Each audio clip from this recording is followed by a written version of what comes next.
Jay Crawford, Adam the Bull, Garrett Bush, and so many big names, it would take me hours to say all of their names.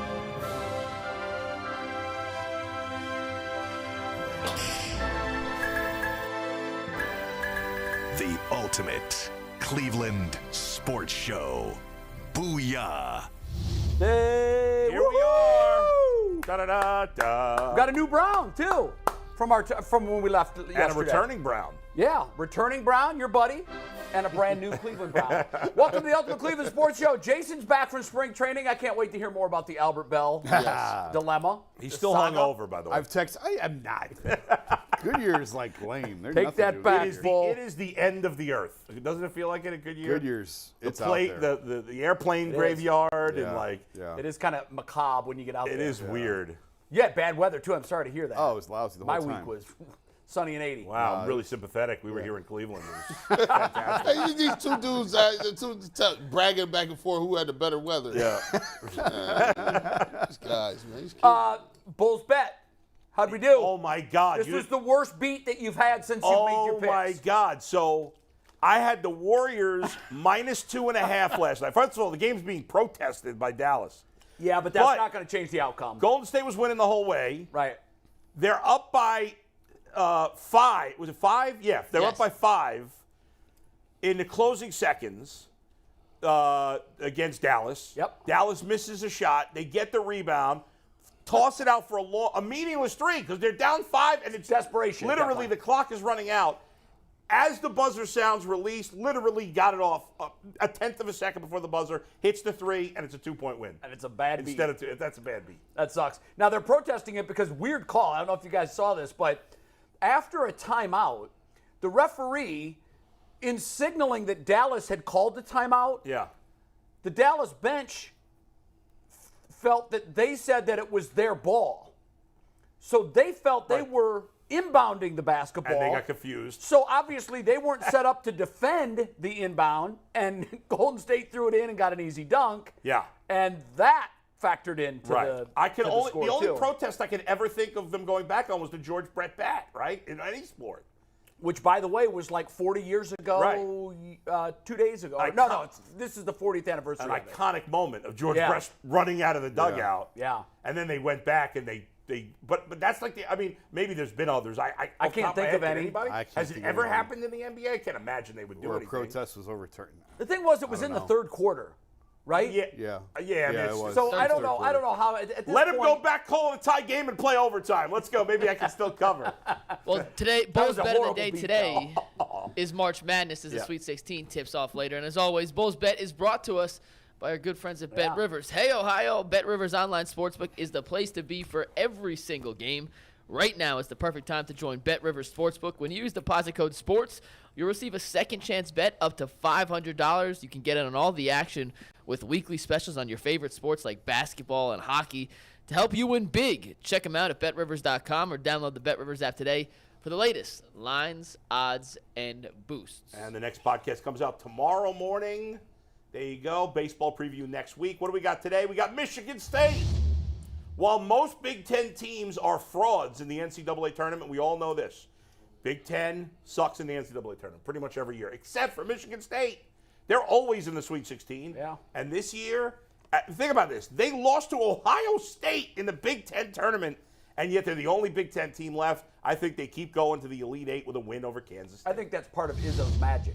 He knows what tournament is They're important. always ready in the The tournament. Big Ten tournament means Yeah. zilch. Yeah. Zilch. You're in the tournament. That Yeah. all you need is to be a 16. That's it. So he just, why wear yourself out? The last thing you want to do is make a run in a conference tournament. Right. Unless you have Meaningless to make the games. play to make the tournament. If you're on the bubble, Yes. yes. You're better off losing early. You Yes. really are. Yeah. And Izzo knows that. He's been playing chess in this tournament for The years. one year, I remember Ohio State won the tournament, and then they had the first game in Albuquerque on Thursday. So they played the very last game on Sunday. Yeah. And what are we doing here? It's insane. Yeah. Yeah, that's Lose on nuts. Friday and take There the you weekend go. off. And Izzo knows that as well as anyone. And I would not bet against Izzo.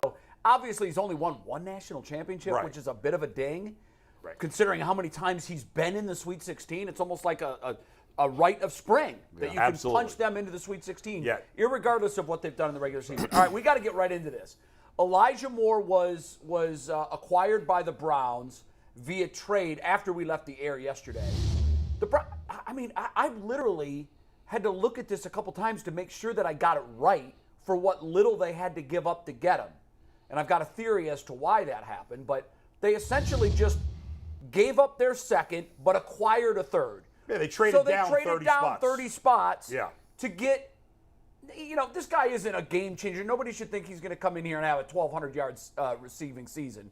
I don't think he's that guy, but he's a great piece. We're going to ask, like it, love it, or hate it.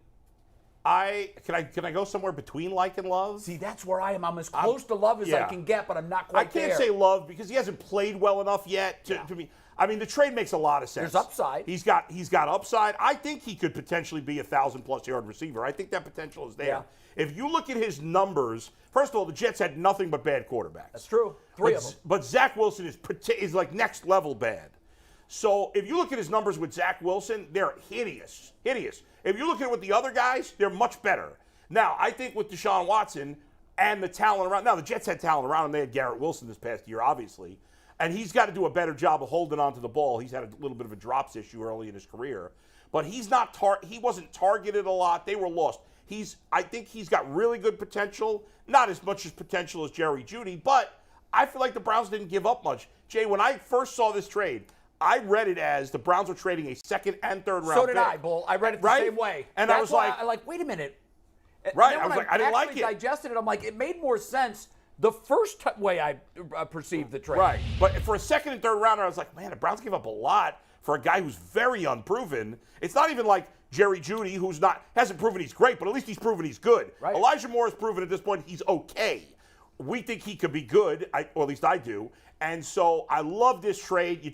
Plus, you do love it. All right, I've talked myself into love because here's another reason why I really like it or love it, because the Browns now have 2 second-round picks, 2 third-round picks, and 2 fourth-round picks. No, they don't have No, any Sorry, seconds. let me correct. 2 2 thirds, thirds, 2 fourths, 2 fives. Yes, Yeah. right. So, in theory, they have ammunition to You have trade 6 back picks into the in the second first round. 5 rounds. They could get back, and you don't want all 6 of those. You don't need that many young guys. You could, in theory, Package and maybe go not up. all the way to 42 or wherever they were, but they could certainly, if they have a guy at 50-something they're targeting, they could probably trade back in the second round. So ultimately, I don't think they lose much, if anything, in the draft, and yet they get a player who's okay with the potential to be good. So I really like it. Yeah. Okay, so like plus. I'm going like plus All right. to borderline love. I like it. I'm not going to say I love it because why are the Jets moving off of him? Like, that's what I always ask. Can I give you my theory quickly? Yeah. He wasn't on Aaron Rodgers' list. Well, and that very well could be. And maybe he is on Deshaun's list. But, I mean, the Browns could have gone and gotten Hardman like the Jets did and kept their picks. And obviously Hardman has a lot more money. He makes a lot more than Elijah Elijah Moore. Moore's That's making the other nothing thing. the That's next the 2 other years. reason why I came really close to loving this, Yeah. because the financials of it are But I'm just very saying, team-friendly. the Jets had all of this too and still thought enough to move off of him. And I think they had to move off of him to get the pick to get Aaron Rodgers.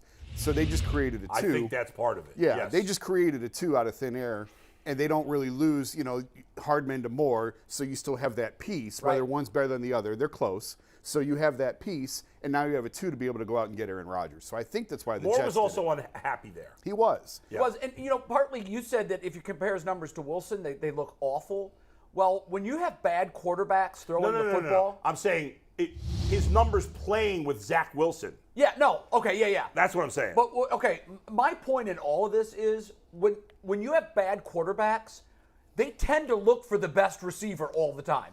That's true. And unfortunately, he wasn't the top receiver But there. if you look at this, even with these other quarterbacks who are not very good but better than Zach Wilson, his numbers are significantly better. They are. Yeah. Right. But the problem is, I don't think they were looking his way enough, because there was clearly a better option on that offense, and bad quarterbacks tend to look for the best receiver, the guy they trust most, Right. all the time. I by no means think it's a bad trade. I like the trade. Right. They addressed a need. They filled a need. I just remember when they got Odell and everyone was taking victory laps and saying, oh, my God, they got Odell for nothing. Look at what they gave up. And it wound up being, it wasn't as great of a trade as we thought it was. He's a number 2 to 3 receiver for me, Elijah Moore, in this system. He's kind of DPJ, really, to me. He's a lot faster. They need someone with speed. He is that guy who can really stretch a defense. I hope he's the guy that can freelance when a play breaks down and when Deshaun moves out of the pocket. I hope he's a guy that can sort of adjust his route, come back to the ball, because they really don't have that. If he can do that, he's going to have a very good year here in Cleveland. Gee, I think he's got more upside than DPJ. I do agree? Because you know why? I'm watching him right here. Guess where he keep catching these intermittent passes? Guess where he going to? House. He ain't running around with no 4 or 5 yard button hooks. This guy got the ability to take the ball to the house, and for the first time, the Cleveland Browns now have a playmaking ability. I saw Kadarius Toney. They gave up on him in New York. He went right into the fold over there in Kansas City. He's catching the football, moving around. I saw Sky Moore, second-round guy. He moving around, catching the football, going to the house. We finally got somebody that can give you those type of things. And if you looked at Schwartz, you knew that from watching his highlights at Auburn. He was not a natural catcher of the football. He does not have much mobility in his hips. He's not a change of direction guy. He's a sprint, go one-way guy. I will commend AB on this one because you could have did something that I was a little scared of. You could have sat pat and said, well, look, I'm going to just let this be on Deshaun Watson. I'm going to just let Deshaun Watson's greatness make, other people better and kind of hope and wish that he's back to Houston. You went out and you did something to improve your roster, regardless of what Deshaun Watson is going to do. You needed a speed guy. You were slow. And listen, I love David Bell, but you can't run no 4.6. Tyvis Powell can't be faster than my receivers. No. And he fast by a lot. Ouch, Tyvis. Yeah. And Tyvis is faster than him by a whole lot.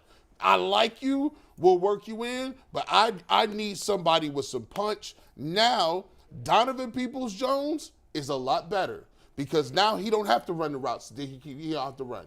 Amari Cooper is going to be a route tactician. And now I can get David Njoku vertical, and I still got the play-action game with Nick Chubb. So do you love it? Hell yeah. Love it. I did victory laps, and they got him for free. Well, let's not give him free, but they traded down a couple spots from 2 to 3. When you consider how they spent their last 2 third-round picks on receivers, and what they got out of them, and Bell, jury out, fair, but you make a great point. At 4.6, you're not going to blow up all of a sudden in year 2. And Anthony Schwartz, the fact that they were able to get him for essentially moving back 30 picks in the draft. Yeah. I agree with you. It's not for free, but I think it's a steal, and I think he was available because Aaron Rodgers didn't have him on their list.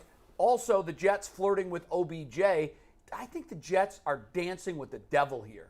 And here's why. They're letting a guy on another team's roster shape their roster. Yeah. And in all likelihood, he will end up with gangrene. Yeah. But there's still a chance he doesn't. And imagine where they are if they don't get him. That's teams that are desperate for a quarterback. It's where the Browns were a year ago. Yeah. Right? They were in the exact same spot. You do whatever it takes you have to get do. what you... In the end, I can't call it a steal when the guy's never had more than 600 yards in the with first you. 2 seasons.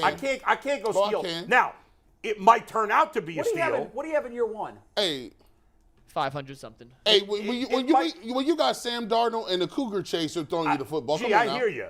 He's got to prove he's a top 3 receiver on a team before I could definitely say it's a steal. I think it has potential to be a steal, no doubt. But we got to see him perform. Who has more receiving yards next year, DPJ or Moore? More. I'll say more. I feel Moore will too. And if that's the case, then the trade will turn out to be a steal. They needed an impact starter at 42, and I've said all along I thought they were going to draft a receiver at 42. Yeah. They didn't, but they traded for one who is on a rookie contract, who isn't making a lot of money. So not only did they get that impact starter, they did it on a guy who has a track record in the NFL, and he's still on his rookie scale contract. And he's making like $2 million. Not less than that. Making nothing. The Browns, in theory, could go out and get another wide receiver, too. I mean, they could. I would, honestly, because I don't think you could have enough good receivers, especially because, like, to me, I look at it right now, and we'll see how it turns out if Watson gets back to the guy we expect him to be. To me, and you guys tell me what you think. I think of Amari Cooper as a mid to lower tier wide receiver 1. I do too. Yeah. And I look at Elijah Moore and Donovan Peoples-Jones as high-end wide receiver 3s. Got them both Yep. on the same Right? side. That's what I see. That's exactly what Yep. they are. So if I could still in free agency possibly, Come or up with a even 2? even if it's not a 2, even if it's another guy, Is Shark still available? Yes, he is. even if it's another guy like Shark, who's probably another high-end 3, Right. Like if I have enough of those guys, if I can't get the short thing number 2, but I have 3 good number 3s, that'll work. Yeah. That'll play. And you know what I like? I like pressure. I like the fact that he got pressure on him. He left New York. You in Cleveland. You still under your rookie deal. I like the fact that he's going to have to fight for Yep, his second he's gotta- contract. He's gotta playing play for a well. contract. He And is. I like the fact that I can now put some pressure on Deshaun Watson. No. See, I put pressure on everybody equally. If you didn't give him no targets or nothing, it would have been, he didn't have the guys. He didn't have no, get him another receiver, and then you look at him and say, you better go to Cook. I get that last point, but I'll make a statement, and you guys can agree if you want. I don't see how you can disagree. There's no one in the Browns organization that has less pressure on him than Deshaun Watson. I disagree. None. I disagree. I disagree. Why? I He's understand getting his no matter what. I understand where Jay's all coming from. guaranteed. But that's to denote that he does. Everybody else's job Let me is in the crosshairs. Let me say why I really agree with these guys, but I get where you're coming from. He has no pressure in that his money's set. And isn't that really where the and pressure that's comes from? so there's for no most of these pressure guys? at all from that perspective. But if you're a competitor, which you got to believe he is, he got humiliated last year. Yeah. Last he was- 2 years, he's been Yeah, humiliated. Sure. Yeah. But I mean specifically the way he played on the field last year. To your point, Yeah. if he was motivated by that, he was humiliated when he stepped on the field for the very first time in Right. week 13, Yeah. or whatever it was, after the first 11 misses. If he was humiliated enough, he would have looked better than he did. He just was a guy. Well, you can't. But you can't. Well, he looked better than he did the first game, but not significantly. You can. No. The game. If I don't do something for a long period of time, I don't care how much pride I got. You gonna get your ass kicked. Yeah. Like if you don't train, if you don't be in the game, you gonna get beat. Let me ask you guys this: who's under less pressure on the Browns? What you mean? If it's not Deshaun Watson, who is it? Everybody under pressure. All of them. Listen, I agree with you. I'm not saying it's pressure. I'd reading say is Myles 0. Garrett's under no pressure. I'd say Nick Chubb's Chubb. under no pressure. Yeah. Like, Martin Emerson. yeah, he's probably But- under but- no No, pressure. not really. I mean, But- Martin's got a contract that will be coming up. Martin's not making anything. But Martin, Martin needs But I paid. think He has to get paid. We coming at this from a money aspect. Like these players play to win at the highest level. Like Yeah. Myles, They play to make a lot of money. Yeah, but- I they got a agree with very you. short But- window That's to the maximize basis their of my earnings. statement right there. They do have a want very the short. bag. They want to win too. But they these- want to make money and they want to win. The NFL does a good job of weeding people out. In that order. The NFL does a good job of Yeah. weeding people out. You can't play the game of it in the league unless you like it. You got to be the top of the food chain to fake it. Nobody goes out there and lifts them weights. The offseason's It's too because hard. the contracts aren't guaranteed, G. Well, and that's part of it. So, But his is. well, here, you got to look at it this way. If you're a quarterback and you're Deshaun Watson and you're as decorated as he is, and he plays the game and I everybody don't is think doubted he's you. as decorated as we're making him out. No, to be. he's decorated. What has he won? When you take a look at his college career, he is a Oh, decorated. no. That was yesterday. Baker was decorated in college too. Okay, well, what here's- is he decorated in the NFL? Listen, so he's put major numbers up in this league. But what is he? Decorated means he's won stuff. Decorated means you're a player at a certain level. What is the definition of decorated? You won, decorated, Dan Marino decorations, decorated? trophies. Yeah, Dan. Trophy. Yes, Dan Dan Marino is because decorated. Dan has the ultimate decoration. He's got a gold jacket. Okay, well, So, short of a gold jacket, Right, that's but the you said ultimate wins, decoration. though, but- I'm saying decoration. Like, if we're saying he's this decorated guy, we keep saying Deshaun Watson is this decorated and accomplished guy. Show me. I He's don't know. putting- I don't know he's that we putting- want to dicker I don't on want the numbers. I on want the results. words. well, here's the thing. If you want to talk about you want results, then half the quarterbacks in the league ain't got nothing. Right, you're absolutely right with that. So More than half. More than half. More than half. So the thing is, right. we all working to get there. Does he give me a better chance than the guy we used to have? Sure. And I'm fair with that, but this notion that he's this decorated and accomplished guy, I think that's a stretch. So here's the thing. He's Yeah. probably at home. He hears that. I hope so. That's what we do. Prove it. He prove it. Everybody got a chance to To make your a point move. to AWOL. Hey, prove it. Prove me wrong. Hey, I hope you do. Hey, that's the goal. Everybody want to have that if you want to get to where you are, it's an easy way that we can do this. When you win a Super Bowl, if you do it in Cleveland, Deshaun Watson, you can tell everybody to go jump There's no off a better cliff. decoration he can have. That's right. Than a Everybody Super Bowl gotta ring go. in Cleveland. But Everybody That's a gotta mic go. drop But, decoration. It but is. getting back to Elijah Moore, guys, it doesn't always matter where you drafted. Obviously, there's some players drafted later, but he was the 35th pick in the draft. I mean, he was a borderline first-round pick. Yeah. The Jets thought very highly of him. I think the Jets traded him for two reasons ultimately, and I don't think it's because of the Rodgers list, because that alleged list didn't have Nicole Hardman on it either. But I think it's two reasons. One, what Jason said is definitely true. They're negotiating with the Packers on this trade, right? Yeah. I think personally what's happening right now is the Packers want the Jets' first-round pick this year, which I think is 10 or 12 or something like that. It's a good one. And the Jets are saying, no, we'll give you the first next year. And maybe the compromise is to give them a second-round pick this year. And so they wanted to get an extra second-round pick so they'd still have one. If I'm Green Bay, I'm not accepting the first next year. Well, because if you we'll give them Aaron see. Rodgers and the talent they have, it's not going to be a great pick. Again, who's got the hammer? We don't know. Yeah, let's I don't ask know Jason if either that, 'cause team has an option. Who do Bull you think asked gets the yesterday, and hammer? I thought this was a great question, and I don't know the answer. Who the hell's holding the hammer in that transaction? The Jets or the Packers? Aaron Rodgers, because he can just retire. Yep. He can. He can just Right, walk away but and retire. Aaron Rodgers So- wants to play for the Jets. But And he's made that clear, Right. which I thought was a mistake on his part, but he has. Right. I don't think the Packers really have a lot of leverage. I don't I don't either. No. Because I don't either, Aaron, but I don't know that the Jets do either. Well, they have leverage in the sense that that's the destination he wants to go to. Well, I mean, if Aaron Rodgers goes to the Packers and says, "Listen, you have two choices: trade me to the Jets, or I'm going to retire. Yeah. It's up to you." Yeah. What are they going to do? Better to get a first pick Better to get something. than nothing. Yeah. Then nothing. Then Yeah. I'll walk Yeah. away for nothing. That's why I don't think the Packers really have much leverage in Nobody's this. And ever maybe that this principle second-round either. pick ends up leading to the deal. And I also think Elijah Moore wanted out, so they're like, well, Hardman and Moore, they're the same class of receiver. Let's get a guy who wants to be here instead of a guy who Once they doesn't. drafted Jordan Love, this was always going to be the outcome. So, you've already prepared for it. I always say, the trade that lingers on, you get less in return. Knock the trade out now. Pull the trigger. Get and it over with. Get it over with, Yeah. rip the Band-Aid off, and keep it moving. Be interesting to see if it happens soon after now this trade. Because you don't want, if you're the Packers, do you want Aaron Rodgers hanging over Jordan No, Love? you want He want to be the starter. We They need answer to no know questions. about Jordan Love. Jordan Love has barely played the in guy. the league. And they got to He's make a got decision on his next contract Right. already. Jordan Love has become Aaron Rodgers, what he was to Brett Favre. I mean, it's really unfolded almost identically, especially Yeah. if he ends up with the Jets. Yeah, right. I mean, it's almost like history is repeating itself. Yeah. Now watch Jordan Love go on and have a Hall of Fame career and win a Super Bowl. What- One. Now, when it comes to the Elijah Moore thing, I was thinking about it. I think there were a lot of people that was willing to go down the route of the Jerry Jeudy, and they wanted a number 2 and a player. Well, who knows what the Broncos wanted in the end. That was what was reported. I still don't buy that they were going to trade him. It just never made any sense.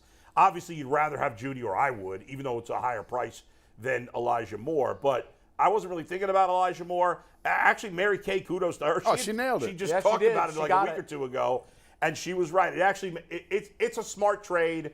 I think the thing for the Browns in this trade is it's potentially a steal, right? If Elijah Moore turns into even a 900,000-yard receiver, it's a pretty much a steal. Of all the moves- and there's almost no downside here, because even if he's mediocre, okay, you just traded down 30 picks. It's I not mean, the look end of what the you world. wasted your 3 on the last couple of years. Exactly. Right. And the production you got out of those two. Yeah. Of all the moves that have been made, I'm telling you, I really like this offseason.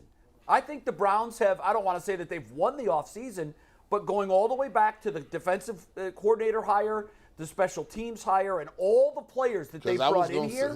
Yeah, we're going to Mike recap. is Hey, look, Yeah. 'cause Yelling I'm in Jay's about to ear just right throw my joint right out there. I think so too, Jay. To your point. And he By, bring up by the way, these two guys were killing the Browns 48 hours. No. I was Killing not. them. The two of you were killing them. I was I've not. seen I G's was tweets. arguing with the two No, of them. the Duke only and thing- knee-jerk. I was not killing anybody. What I said was, Let I'm you giving Bush go. Andrew Berry a C- for his TAS. That's a new phrase that we've coined here. Talent acquisition score. For his entire time with Cleveland, free agency, trades, and drafts, I'm giving him a C-. That's where I've been critical. However, in a vacuum, this offseason, I really liked. Go ahead, G. Oh, I didn't do that. Now Mike's yelling at G. Tell her, don't you say nothing. Save it for tomorrow. Are we talking about Anthony Save it Walker? for tomorrow. We're doing that later. No, I got one more question for you guys on Moore. We touched on this a second, and real quick, I'm curious if there's a line out yet for Elijah Moore's receiving total this year, and I'm sure if there was or is, it'll be on BetJack Sportsbook because BetJack is the place for Ohio sports fans. Sports betting is live. You can download the BetJack app today, so you'll be ready to go in on all the action. Yeah. BetJack, it is Ohio sportsbook. When you look at the skill sets, and G, you kind of touched on this a little bit. I'm curious what everyone else thinks of Amari Cooper, Elijah Moore, DPJ, and Njoku as your 4 top receiving options. How well do their skill sets complement each other, and do you think the Browns are done adding to that free agency room? They complement perfectly. But when I saw it, because here's the thing. Even with Jerry Jeudy's a little more Cooper. He's a little more DPJ. I think he just has more wiggle. But the body types are the same. A lot of their skill sets overlap. When you get Elijah Moore now I got a big body receiver in Donovan Peoples-Jones that's tough over the middle, can catch the football. Get the 50-50 50-50 balls he's great at. I got Elijah Moore that can run the whip routes, that can run the quick slants, the ins and outs, put him in motion, give him the ball a little bit. He's really fast underneath, and you get him against linebackers, he's going to be running those routes. Now you can get a situation where you got your number 1 receiver, the route tactician himself. Amari Cooper, you can't stay on him. He's going to be open. He's going to catch the football. And then now you got David Njoku, who's a red zone threat. He's a guy that can work over the middle, who has some speed. We've seen him catch the ball and run away from people. And then you still got Nick Chubb that you still can throw the ball to, and you're going to be able to do some play action with. So everybody complements everybody right now. Everybody has a little something they can do. And plus, I said David Bell was, he's a 6th round guy. Listen, David Bell will catch the ball. He's great as your 4th receiver. I'd go a little further and say, give me another receiver. I'd take another one. I'd go get Hunter Renfrow. Yeah. Now I'd go get Hunter Renfrow. Now you because contend. then you have that 3 top, like you may only still have 1 guy as a top 25 wide receiver, but then you have 3 guys between 26 and 40. It's like a Patriots route receiver core. Instead of having that, because I'm with you, I don't call Amari Cooper that true No, he's not an elite. game-breaking number 1. Right. Can he be 5 times a year? Yeah, he can be if the Yeah. defense is giving him that. But I think what I've decided here is I'll make a baseball analogy. Give me 5 doubles, maybe 4 doubles and a triple, instead of 3 home runs and 2 strikeout guys. Yeah. Like this is Right. a real. If you add Renfrow to this class, I feel like it is really strong with guys that are very capable, professional guys. And the more guys that you have in that ilk, the better you're going to be. Well, I'll compare it to Jacksonville, right? Jacksonville last year, they brought in, what's the guy they overspent? Christian Kirk. Yeah, they got Christian Kirk. They went and got Zay Jones. Yep. Like Christian Kirk had been a 3. He played better than that, but he had really been a 3. Zay Jones was at best a 3. They traded for Calvin Ridley, who they're going to have this year, right? Who's potentially a 1. They already had. They got a tight end. Did they go? Evan Ingram. Evan Ingram had a great season. He had a wide receiver They had a type good season. young back in Travis Etienne coming off injury. He played well for them. Catch the They had ball. 1 other wide receiver. They don't have 1 No. stud. Now, Amari Cooper's better than anybody Jacksonville has in their passing game. But the rest of the guys are like they decided, hey, we can't get that 1 superstar, although maybe Ridley ends up being that guy because he was a 1st-round pick. He'll end up being their Cooper. Right. But You're let's right, get, though. That's a let's great get a analogy. bunch of good, solid. We got the quarterback. Yeah. We got a good running back. Let's get a bunch of good, competent receivers to put around, and we can just watch it and just pick and both choose. teams have former Clemson quarterbacks throwing the football. That's right. And that's a great comparison. I like that a lot. And right, like, and it gives and it confuses the defense because I got 4 guys, 5 guys. I can rotate them in and You don't out, know who the ball keep everybody goes to. fresh. Yeah. I don't know where it's going. I like the approach. I really do. If David Njoku and Donovan Peoples-Jones and Elijah Moore are all somewhere between 700 and 900 yards next year, that's great. That's phenomenal. That would be, that'd be really great. And Cooper gives And you Cooper his has his 1,000. 1100. Yeah, whatever, I mean, I would be more than happy with that. Yeah, I mean that's big time. That means that Deshaun's Watson throwing is for over 4,000 yards. Yes. That's getting closer to the Houston Deshaun Right. than the one we Yeah, saw I want to last see year. Deshaun throw for 4,500 yards. I do this year. too. That's my benchmark. Right? for I mean, him. he's got to be throwing for 5,000 is a big ask, but I'll take. Yeah, I'll take 5,000. 4,500. That'd be a nice bonus, but Yeah. like, I if he need throws for 5. 4,500 yards, if you have Nick Chubb and improved defense and 4,500 yards from Watson, if he throws for 4,500 yards, it means he got back to what he was. And I think it's double-digit wins. Then the Browns are definitely a double. I need 5. Yeah. Yeah. That's a big ask. Hey, listen, that's the it's possible. That's the Possible, that's but the, But if he ends up with 45-82, I mean, that's a good I'll year. take that. Yeah. We got Mike. It's a big ask, and we are having a big show. Numbers through the roof so far this morning. Nice. We love everyone out there. Appreciate you guys tuning in. And whenever we got big numbers, we have a ton of internet comments. I got to read a couple real quick before we bring in DQ. And whenever we read internet comments, it's brought to us by our good friends over at PCC Airfoils. If you're looking for a job with career advancement and great benefits, well, PCC Airfoils is a leading manufacturer in Northeast Ohio. All locations of PCC Airfoils in Eastlake, Menor, Wickliffe, and Minerva are hiring for all positions starting at $18 up, plus full benefit packages, paid time off, and the signing bonus. You can apply online at precast.com/careers to learn more. I'm going to run through these real quick. We asked in the poll, how do you feel about the Elijah Moore trade? More than 500 votes. 49% say they love it, 40% say they like it, and only 2% say they don't. So very positive reaction. Couple super chats real quick. Bradley Burns says AB found a ram in the bush. I'm not sure what that means, but I think he's saying a diamond in the rough. Ram in a bush. See, you missed it. That's a little biblical term. That's biblical? Yeah. I missed that one. Yeah. 2016 biblical. NBA champs 216 says great pickup, AB. We need to find someone that stretches the defense, and we did that. And Jared Proper says, Jay, please stop being a Baker bro. He paid for that one, so shout out to Jared Proper for letting you know. I'm glad he paid for it. Thank you for your cash. I missed my Baker Bro statement. Where was that? You didn't make a Baker Bro statement in fairness. I don't know what you said today, but we're going to bring in DQ now. And our first guest of the day is always brought to us by Lincoln Electric. Lincoln Electric now hiring for great jobs. The best electricity makers in Northeast Ohio. Today. DQ, what's up, my man? Hey, wait, before you bring him on, Steve asked me yesterday to read a little something about Lincoln Electric. Can I do it? Sure. Okay. Because there was we didn't even know what the hell it was. They make electricity. No, they don't. No, when you said that yesterday. McNuggets literally thought they were like electric company because it's called Lincoln Electric. Right. I thought they were like False I advertising. thought they provided like commercial and residential electrician skills. Yeah. But here's actually what it is. This is from Steve, our boss. He said maybe you can sneak this in after Mikey's read. So they make this welder. It's a Lincoln Electric Power MIG 215 MPI, whatever the hell that is.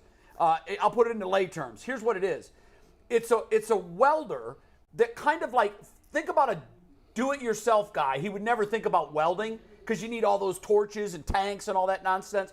Well, the welder they make is kind of like easy to use for the just beginning welder, and it's electricity. So that means it probably doesn't have these So gas people lines. buy welders from them? So regular Joes? It sounds like that's what they make. And here's the deal: like if you want to make And a we little got DQ. radar- We love Lincoln Electric, but let's bring DQ. Well, in this here. is from Steve. He wanted me to do This this. is from He's this our Steve, boss. Director Steve. Director Steve's Oh, on speaking Director Steve privileges takes for the the back day. seat to boss Steve. He takes the back seat to boss Steve. DeQuell, have you Boss ever welded welded? boss. Have you ever welded? I don't want to DeQuell? interrupt. Go for it, Jay. I don't But want to listen, interrupt. if you want to weld, don't buy those big tanks with the gas that you can blow your house up with. Go to Power Electric and buy this like MIG 215A Absolutely. XYZ. And then you can try these little do-it-yourself weld projects at home safely without I blowing think up your DeQuell house. is going to probably do. Are you going to do that, DeQuell? Are you going to buy a welder? I want to see it if he does.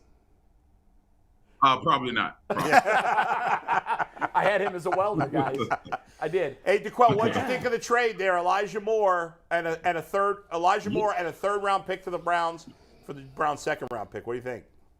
Yeah, I love it's a great value pick. I think you guys hit a lot of points that, I would probably, reiterate here. It's like he works well in that receiver room with Amari Cooper, who, obviously, it's debatable what type of number one receiver he is, but we know at the very least he's reliable, dependable, and you got DPJ, who, in my opinion, will morph into this red zone type of target where, when the ball is in the air, you feel pretty confident he's going to come down with it. And then you add this piece, Elijah Moore. He's that chain mover. He's that guy that could take it the distance. And I really love the value with this pick. I think he put a button on and a bow on, some of the moves that I think Elijah Moore. There's a lot of upside, in my opinion. When you look at what he was able to do with how many quarterbacks he played with the Jets, obviously Zach Wilson was, in and out of the lineup, but I really like this pick because he still showed he can be productive with a lot of different moving parts on that offensive team. And look at this. I'm looking at the slide here. Yeah. Clearly, he was much better with Flacco, White, and Josh Johnson. And I don't even know who the heck the last guy is. I've never heard of him. No clue either. Yeah, I didn't. I played one game. He played half a game for the Jets. Pick, man. I really like this pick. And listen, we gave up that second-round pick. You basically get a guy that that can play the position, that can help and fit well with this room. I was reading comments about him earlier about some things that happened late in the season last year. He was asking for a trade. Then all of a sudden he started getting the ball more, and the guy was super excited. So I think he's going to be super excited to come in and energize because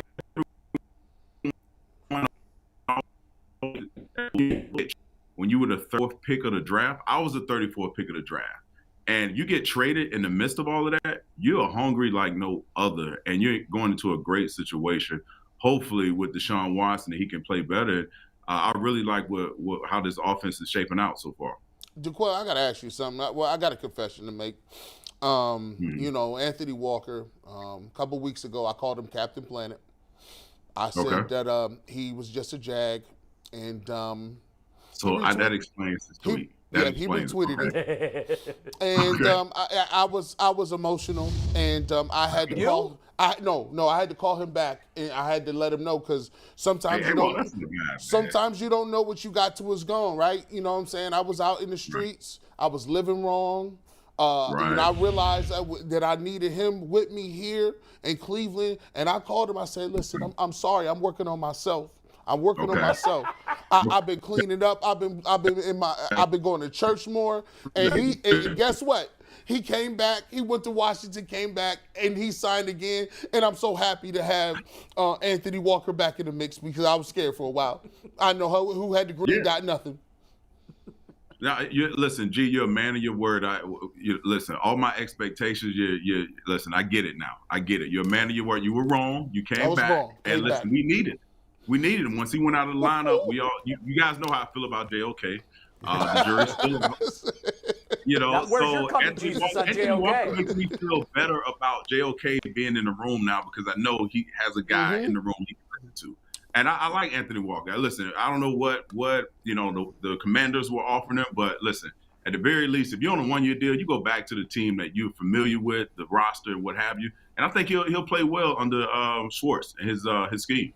I was scared. By the way, I got to ask you this. DeQuell, because it's funny because yesterday we were talking about, again, how you said the Browns should cut JOK.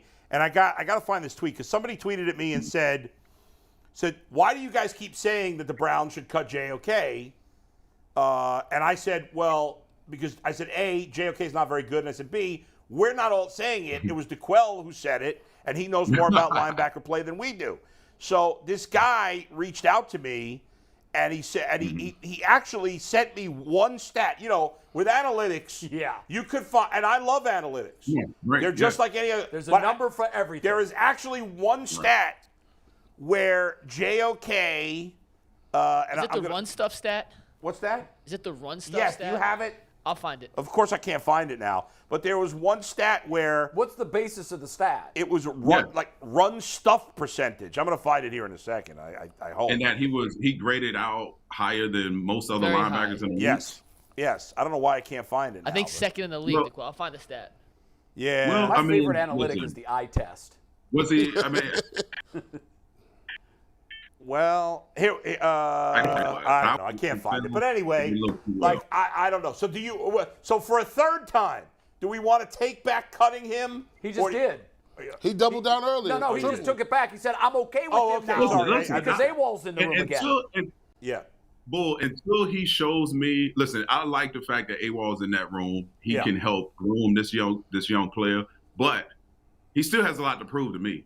And listen, 100%. Athletic ability, I'm one of those people, I can look past athletic ability. I need to see how you're reacting to certain plays when they show up. And are you dependable from the first snap to the last snap of the season?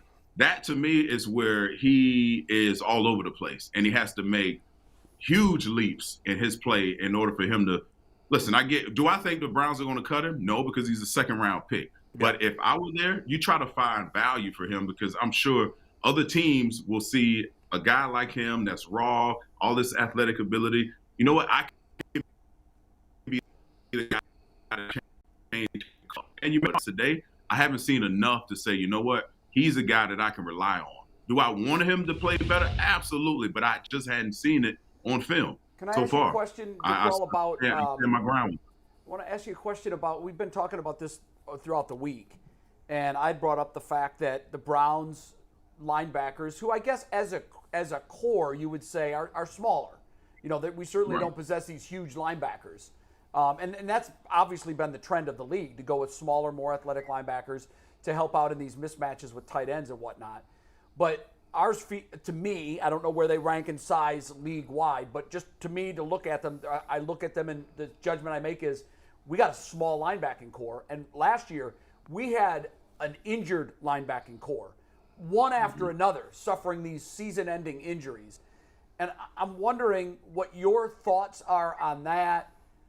And if you go small and you get these guys dinged, it doesn't matter who the hell you have playing that position because now you're with backups.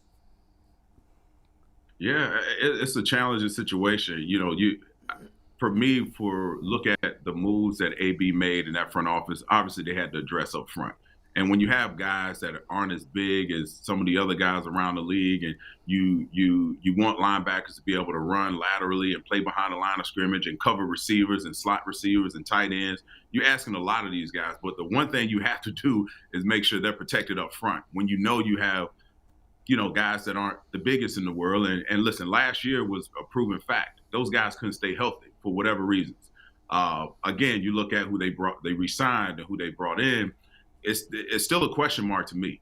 It really is. And I think everyone else is going to have to play better in order for this group to even be marginally, you know, efficient and to be dependable. Right now, that group right now has a blaring hole in it. And listen, bringing Anthony Walker back, we don't know how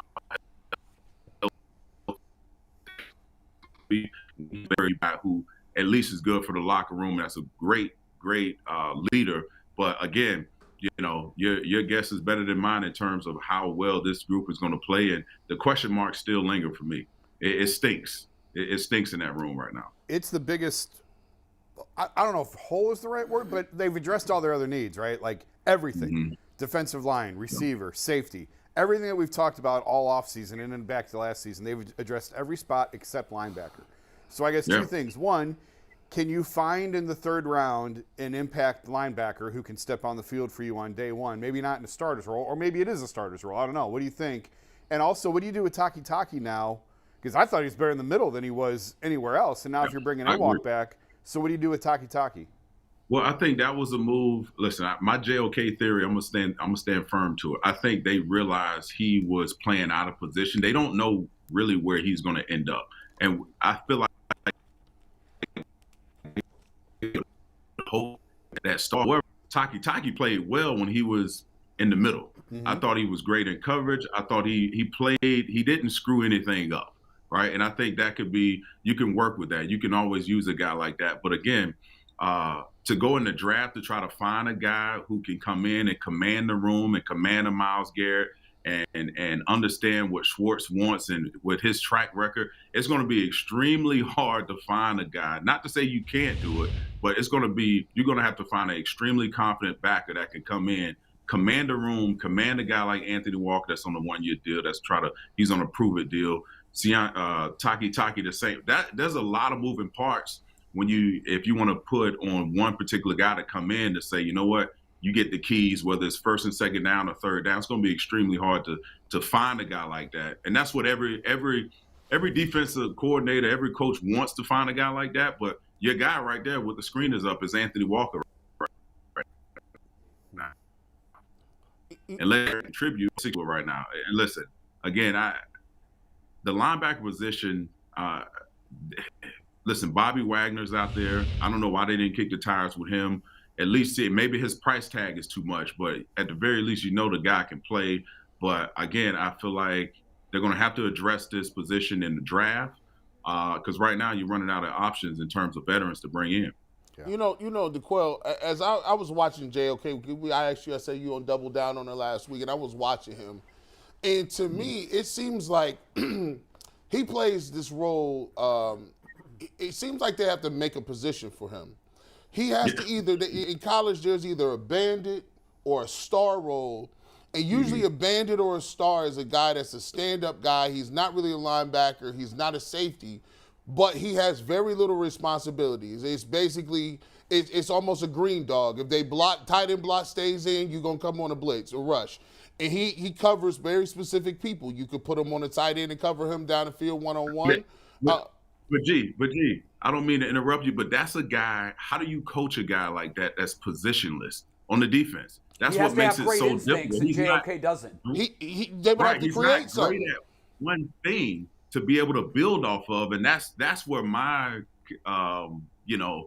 that's where my patience run thin. You're not good at one thing, and as much as I've watched him, nothing jumps out at me. But I'll tell you this: the best way I can explain it with his ability on the field.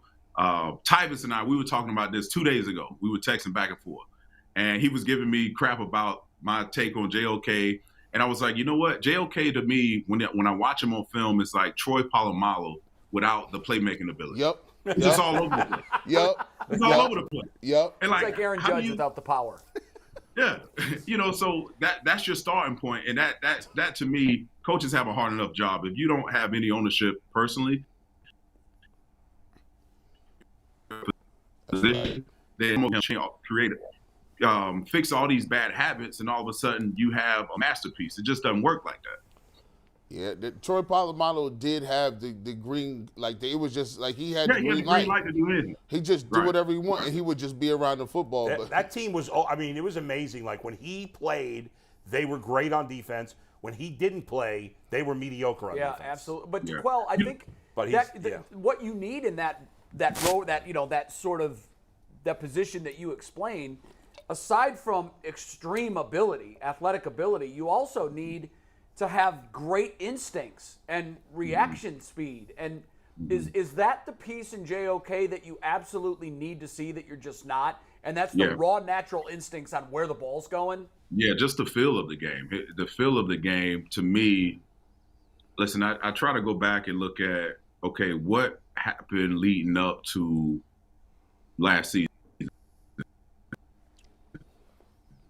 I know I can understand that can have a profound effect on your play and what you're doing from that point on.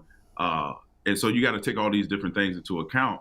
And you're right, Jay. For me, I don't see the feel of the game.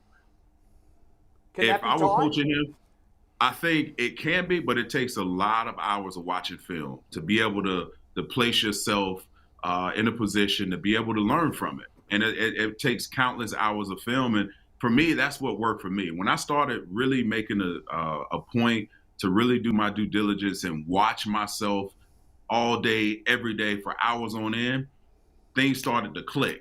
And when things started to click, I became a believer. You know what? Watching film really does help, not just of your opponent, but of yourself. I was talking to a linebacker that plays for Minnesota, Brian. He has the same last name as JOK. And I met him through one of my old position coaches, and I told him, it was like, second down runs, third down runs, watch yourself endlessly, because he's in the same boat. He's a young player who's trying to find his way. I think that's the start. That's the start of it. And obviously, I think Schwartz being in that room will have a profound effect on every one of those guys, because he's going to demand it from them, and he's going to command the room. And heck, listen, if you're not getting it done, if he doesn't, respect you and value you, then, it's downhill from there. But listen, I want him to do well. I know I'm piling on him, but, that's the position that I played, and I know it well. And I just want him to succeed. And right now he's just not doing the things for whatever reason to help himself. Well, people that want to get better welcome constructive criticism. And by the way, I think you're the nicest guy in the world. I don't think you're throwing darts at a guy to throw darts at him. I think you're just saying you would love to see out. And I use kid gloves some of the time when I'm patient when it comes to whoever wants to play do right. But Right. again, you have to have leadership in right places to show them how to be a better pro, how to go about your day, how to plan your days out, how to plan your off season out. And if you don't have that, then you're lost. You're just clearly relying on your physical prowess. And listen, that's only going to carry you so far. If you want a career in this league, you want to make an impact in this league, then you got to start understanding these things at a very young age. And he came to football later, if I remember correctly. Yeah. JOK. Yeah. So Yeah. like that, So it takes a the little time. instincts are not going to be there for a guy who played since he was 5 years old. Right. And so it's going to take him time. He may not have enough time. We'll see. Thanks, DeQuell. Yeah, DeQuell, thanks. Great Always stuff. fun. See you later. Good talk, fellas. The hope is that he'll hear some of these. DeQuell's not the only one that's saying this about Yeah, JOK. sure. He's saying it firmly and definitely. He's with a got lot to of know it. confidence, I mean, but- this is the year for him, right? Yeah, Oh, it's a and he huge seems year like for a him. smart guy that wants to be the Right. best player he can be. He's got a great Hopefully he coach now, Yeah, and, spend the you offseason know. in the lab. Look at. I was fascinated by that. I don't know what your thought was on that, but DeQuell said it's great to look at look at video from your other opponents, but he also found great success once he started looking at tape of himself. How does that help a player? Well, when you start watching yourself, like it's called self-scouting. It's good to scout the guys you have on your team, because then if you know what you need to work on, you know where opponents are going to attack you. Because they see the same thing. They see the same thing. I had something. This is really. I've been doing this long piece on Jim Schwartz, and I've been combing through these tapes. And another tidbit that I found in this seminar, he was talking to coaches about landmarks, and he was saying what we want to do when we got our guys in our rushes, or when we talk about lanes, or even stopping a run.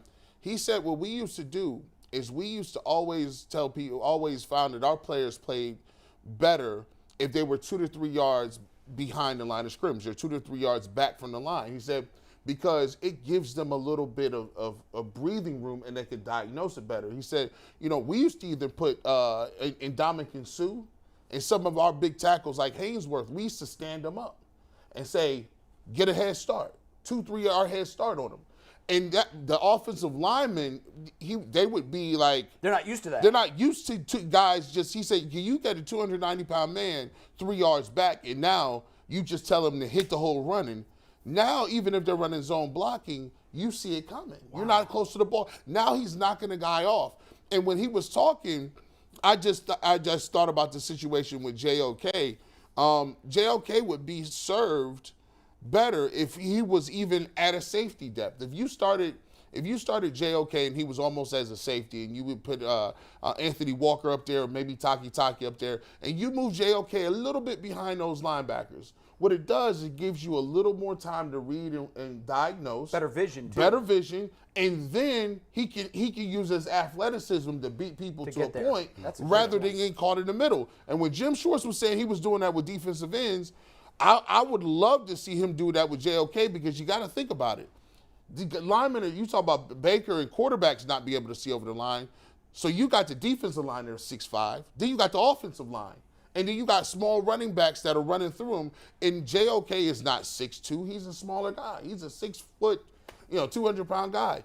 It gives him an advantage being back further. And now a guard, if they want to block him or a tackle, get to the next level, he's 5, 6, 7 yards away running laterally. But I want to go back to the other linebacker, because I don't think you owed an apology. I think you were right. Anthony Walker is better than what the Browns had before Anthony Walker, and it's fine that they re-signed him, because outside of Bobby Wagner, who Tyvus told us doesn't want to come here, there was nobody better in free agency. However, the reality is that he is a Jag. I mean, Now, the one thing that he does well is his teammates like him, and he is the leader of that group. And it did hurt them when he went out. But as The whole tent came down when he got hurt. But Yes, the he was the reality middle. is, if he wasn't a Jag, he wouldn't have signed 3 straight 1 year, $2 million contracts. Hey, listen, but here's the So thing. he's a Jag. But Sometimes- he's our Jag, and he's better to be a Jag than a scrub. There it is. That's sometimes, when you, hey guys, know your worth. Sometimes I see people, and guys that's a 5, they be treating a woman like they're a Jag. She's just a girl. No. You're batting over your league. You don't know you should be getting 2s and 3s. Yeah. You got a solid 6. You better love that solid 6. You better love that Jag. And that's how we is down right here. Dude, there were guys that cheated on Pamela Anderson. Crazy. Pamela Anderson. And now they will never be known. Yeah. That guy, put it back up there. Shout out to him, by the way. Yeah, how did you reach out to him? You said you called him? I think No, I was just joking, but I did tweet him. What did you tweet at him? I told him, I said, listen, man. Hey, let's go back to the beginning. How did this start? You called him just a guy, Jag. No, it was worse than that. I called him Captain I called him Planet. Captain Planet. Yeah. That was funny, though. You're not going to get people on the ground just by looking at them and wanting to throw them on the ground. Like, no, you can't. And so it was funny. And then I went on Twitter. I was like, listen, at the end of the day, he's a guy. I like him, but we need an upgraded linebacker. And he came back and he just smiled.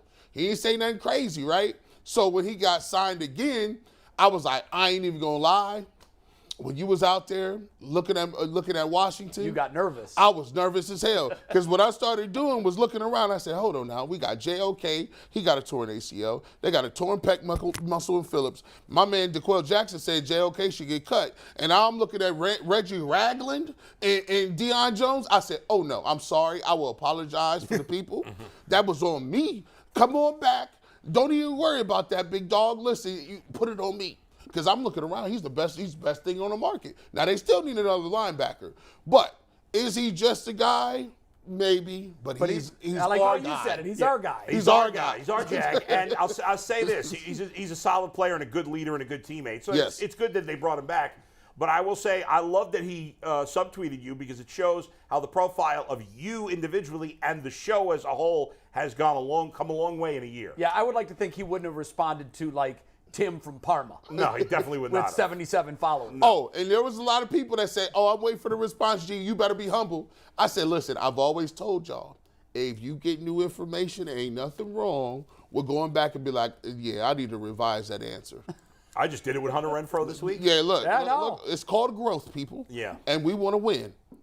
I actually love the fact that he subtweeted us. It's Not just awesome. for like the exposure, because a lot of people didn't pick up on the just a guy hashtag. Right. They I didn't like know that what he it was. used that. And Love his it. His last tweet before that was the quote tweet of the show clip when G called him just a guy. And people asked me, they were like, why are you getting subtweeted? It's not a good clip. Well, I like when players have interactions with us, with other fans and 100%. media, especially in the offseason, because A, it makes it more personal, and B, when he quote tweeted G's initial rant, or calling him just a guy, Captain Planet, he didn't take a shot at G. He just said, haha, okay, let's Yeah, like, let's didn't wait. he have the eyes emoji? Like, Yeah, I eyes see you? emoji. He I handled see it you. very professionally. I thought and he then guess did what? too. If you're going to give it or take it from G in that sense, give it right back with What are the hashtag chances just a we guy. get- It was what- awesome. What are the chances we get Anthony Walker on the show? That would be good. That'd be awesome. Jason, you know Anthony better than we do. I think from the Brown standpoint, slim to none.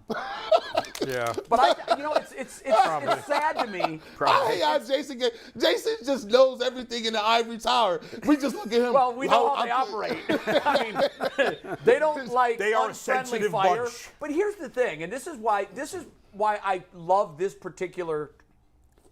I don't want to call it translation, but communication. That's why I love it. Nobody took shots. Nobody offended anybody. Nobody said you're an idiot. Nobody said, I'm blocking you. You made a point. He voiced in a very, I thought, gentlemanly way that I see you. He's a really He didn't good even dude. really say he disagrees with you. No. He's like, I see you. Yeah. And he just said, I'm going to work hard. Listen, prove me. Listen, I love the fact that he came back like, yo, because any player got this. Any player is going to be omnisciently more impactful than anything I say. Because what counts on that field, like I said, I am a guest in the house, right? One day, we will all be gone.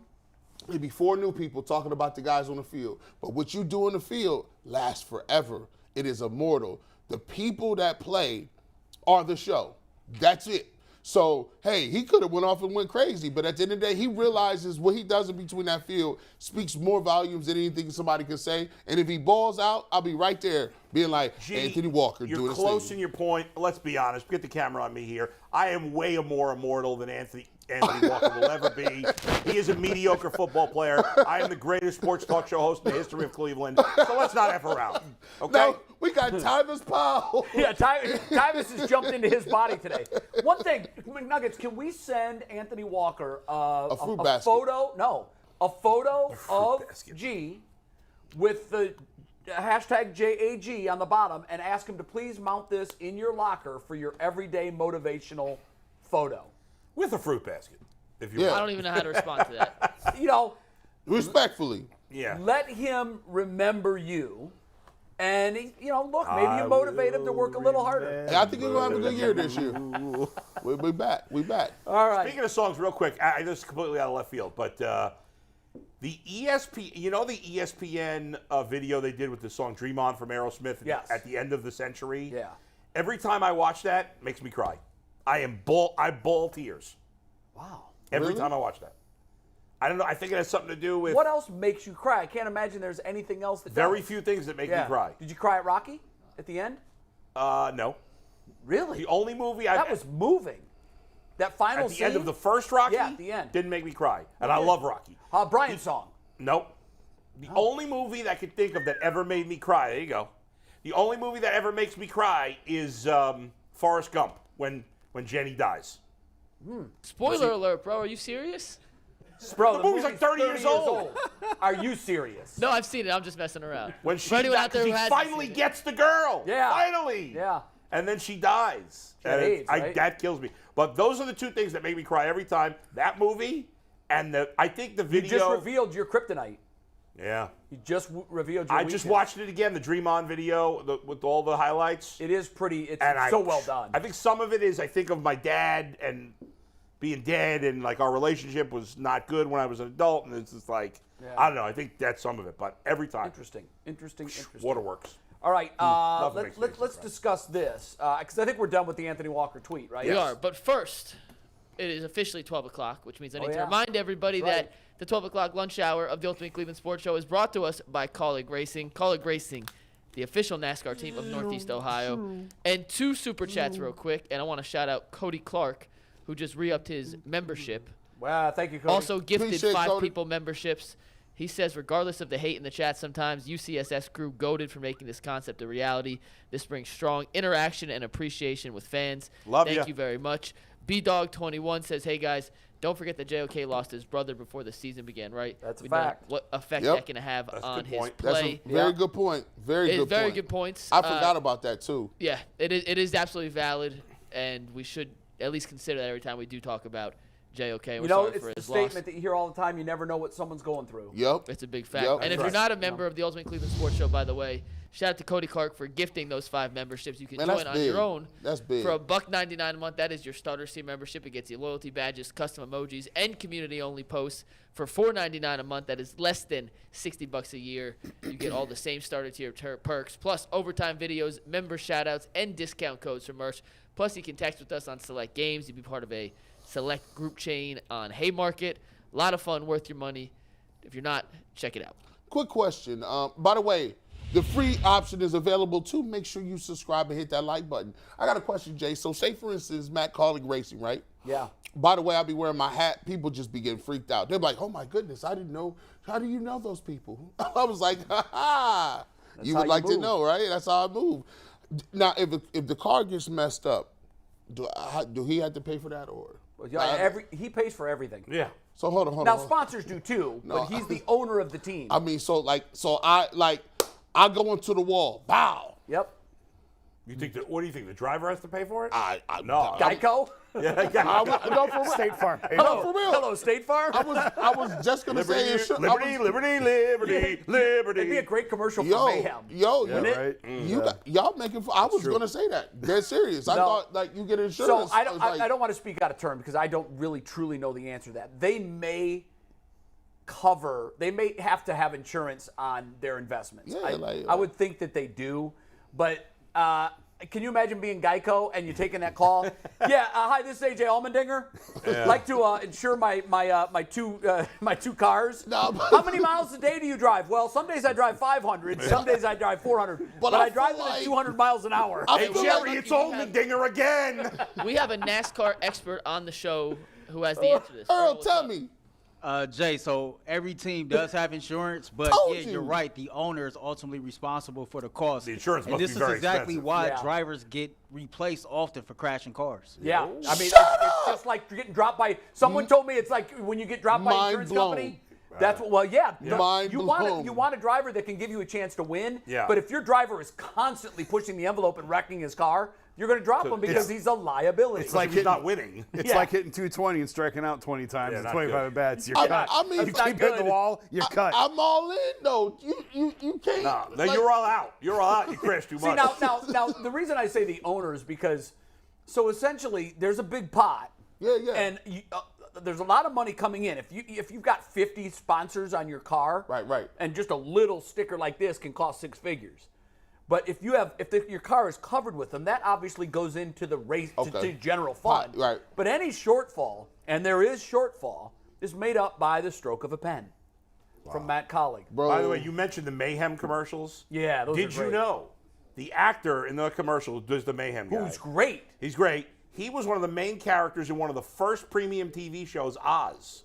You remember Oz? I didn't know that. Oz, yes. I remember the show, but I didn't Yep. know that he was in it. Yeah, Yes, Oz. he was like he was kind of a lone wolf. His brother was like Yep. handicapped or something. Yeah. He's really good in those spots. Yeah. Really Yeah. good. He's also been in Law and Order over the years as like Huh. an Yeah. ancillary detective. You know HBO? that those guys that have those recurring roles in spots, like the girl from the Verizon ads, Oh, yeah. the woman from the Toyota Well, commercials. J.K. Simmons, who's become a big actor in movies. Yeah. You know what I'm talking about? Yeah, I He do. was I also do. in Oz. Yeah. He does M&Ms. Yes. He does I've seen- one of those insurance commercials. He does- They make ridiculous money Yeah. on those recurring ads. Yes, sure. Like really big money. They're living like kings. So how come if they take UCSF, we don't get no syndication? How many seasons we Go. got to make it?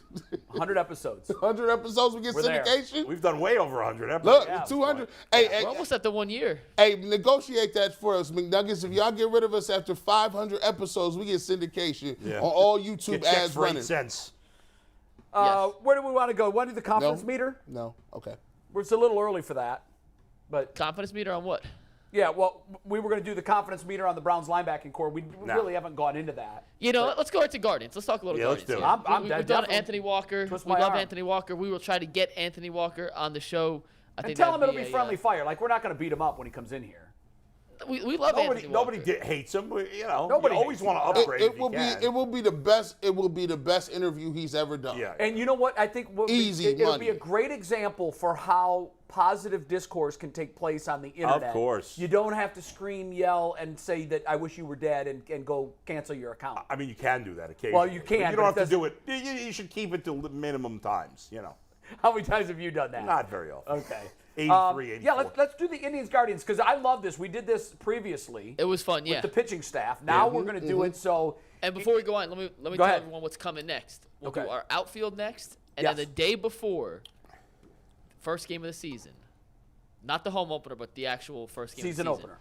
We're gonna create our Ultimate Guardians lineup. So we're gonna take everyone we picked, and actually, I need a leadoff hitter, a 2, a 3, a 4, a 5, Yeah. because there are a lot of the same You're guys. winning a that World we all Series picked. with that lineup. In reality, the infield was pretty easy. I mean, there was no more. I answered in 3 seconds. I did Yeah. too, but I like what you guys did with the secondary exercise to this question. So first of all, Yeah. I'll tell you what we're going to do. It's the all infield in the Indians, Guardians, Progressive Field, Jacobs Field Right. era. There was no debate So at it goes first back and to 94. third. At first and third, there was no debate. I didn't think there was. I No. mean, Those were G thought unanimous, Buddy but Bell none of should the be the others were third baseman, unanimous. but other than that, Buddy Bell. But so here's what it is. So my card drove it it first. it was pretty easy, but I like that you guys said be prepared to give your second pick Well, at I every think position. there's two choices to me: a catcher, second, and short. I think it's debatable at those three spots. I have 2 at catcher.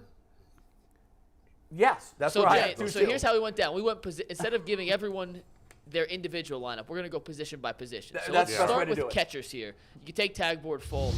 3 of Remember, us. this is since Progressive field era only. Yeah. Except for G. Bush's third base pick, I'm which we put in surprised there. I'm the only one that so got it's this about right. 30 years. It's close between This the two. is the closest one by I far. I thought about Victor Martinez, but Sandy had more All-Star seasons with the Guardians ultimately, or the Indians. No. The edge Yes. for me was defensively. Sandy was Yeah. superior, Well, far superior. And that's where I defensively. struggled because he was a terrific defensive catcher. I don't remember Martinez being a liability He defensively. wasn't very He good was at the middle of running the game. road to me. He wasn't very good. He didn't stand out as a guy, like guys ran on him. Yeah. He did have issues. Sandy for me he's the bar. Yeah. Like the Salvi Perez. But I will say this, and I had to go back and look because on first that was the one I struggled with the most. I ultimately went with Sandy. And then I asked myself, are you going with Sandy because he would win a popularity contest? Oh. Which clearly he would. Yeah, he was at that team. I had to go back. I said, Sandy to me was the face of the Guardian or Indians. Day. Really? Yeah, Even but more So, than Bell, like, Ramirez, but Comey? because he But was. Jay, He again, was the guy that if you did an interview, he was like the most popular dude. But Yeah, what's he the was- argument for Victor? Sandy was way more of an all-star. So here's the argument for Yeah. Victor. He was here last. He did not play as many seasons. I remember Sandy Right. being here more than a decade. Victor made the All-Star team 3 times. Right, which is great. Sandy made it 6 times. Well, he was here longer.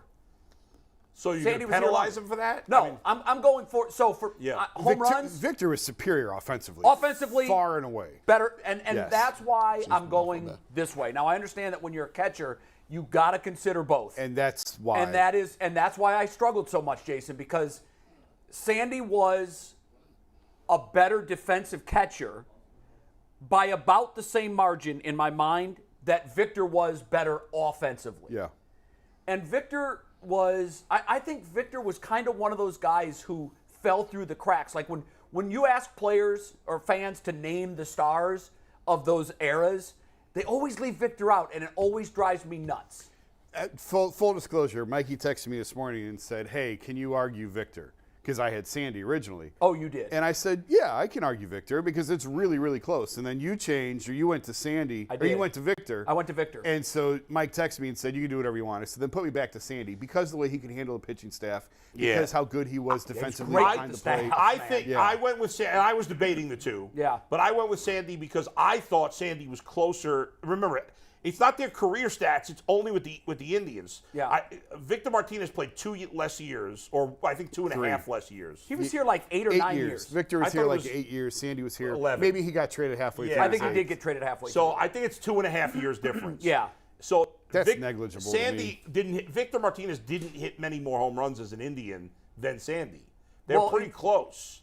Yeah, it was there. fairly close, but he did it in 2.5 fewer I seasons. hear you, but in the end, Sandy made 6 All-Star games, and to me, Victor was a bad catcher. I don't think he was middle of the road. I think he was bad. You also which have is to why look he at- got moved to DH. He and was Sandy below was an elite average. catcher. You have to look at the other catchers in the American League while Sandy was making his run. Yeah. He was the guy. He was clearly the guy. Right. When Victor was playing, there were other good, solid catchers in the American League that he had to beat out for that. The other thing, too, why I think Guardians or Indians fans remember Sandy so much more is because what he did in the All-Star game when it was played here. And the home run off Rivera. And the Yep. home run off Rivera. Like, that is, for me, that's one of the epicenter moments of the franchise Well, history. here's the argument for Victor. And again, I don't think WAR is the end-all, be-all because, boy, I agree with you. Significantly better WAR, though, I would imagine. Oh, Victor's is off the charts. Yes, Victor off had the a WAR charts. of 19 over 8 years. Okay, that's insane. And Sandy was, I think, 13, WAR of 13 over 11 years. Which is still great. yeah. But yeah. 19's. I just think to me, And that's a strong argument for Victor. And, he was, and but by it's the only way, 3-time All-Stars, and he was only a 3-time All-Star. He made an All-Star No, team the he- year he he- was traded, so yeah, it was and technically which was really it was mostly with the Indians, so I all- counted it. I think almost all of it, if I'm not mistaken. Very little of it. He would have was- spent the first half with Cleveland. Yeah, he it was was traded all at of the it. deadline. All of his- Mike, you're wrong. He got 3 All-Stars with the Indians, including the year he got traded. He was an All-Star in 2004, 2007, and then 2009, which was the year he got traded. He may have been named to a team where he wasn't voted to a team. If you are arguing No, anybody, I got the list of All-Stars. Where did you get 4? Pro Baseball Reference. I'm double checking it. Baseball Reference. I'm on Baseball Reference. He had 5 All-Star games, 1 with Detroit, 1 with Boston. He was an all-star in 04, 07, and 09 with Cleveland. Right, that's it. 3. And Sandy Oh, 6. I see where I messed it up. That's my I'm fault. still It's taking 3. that. I'm taking It's that 3. all day, every day, because if you do it on a percentage, the percentage of the years that he played here that he was an All-Star, still better it's for- almost half of his years. No, it's not. Yes, well, he was here 8 years, and he was 3-time All-Star, so Yeah. 3/8 is Yeah, but just below 6. 50%. But 6 of 11 is better than 50%. And again, it is. Yeah. But again, you have to look at the catchers. I don't in know the that I American buy League that the at catchers time. were better. Well, if you weren't an All-Star in He the had Sandy Pudge. era, He had Pudge with him. yeah, but when They didn't play that far apart from each other. I don't know. no, in fact, some of their years overlap. so I don't know that it However, was there. I didn't look up the WAR. I just remember seeing his WAR Yeah. and following it, and always being like. And the other thing too was, the days of catchers hitting 300.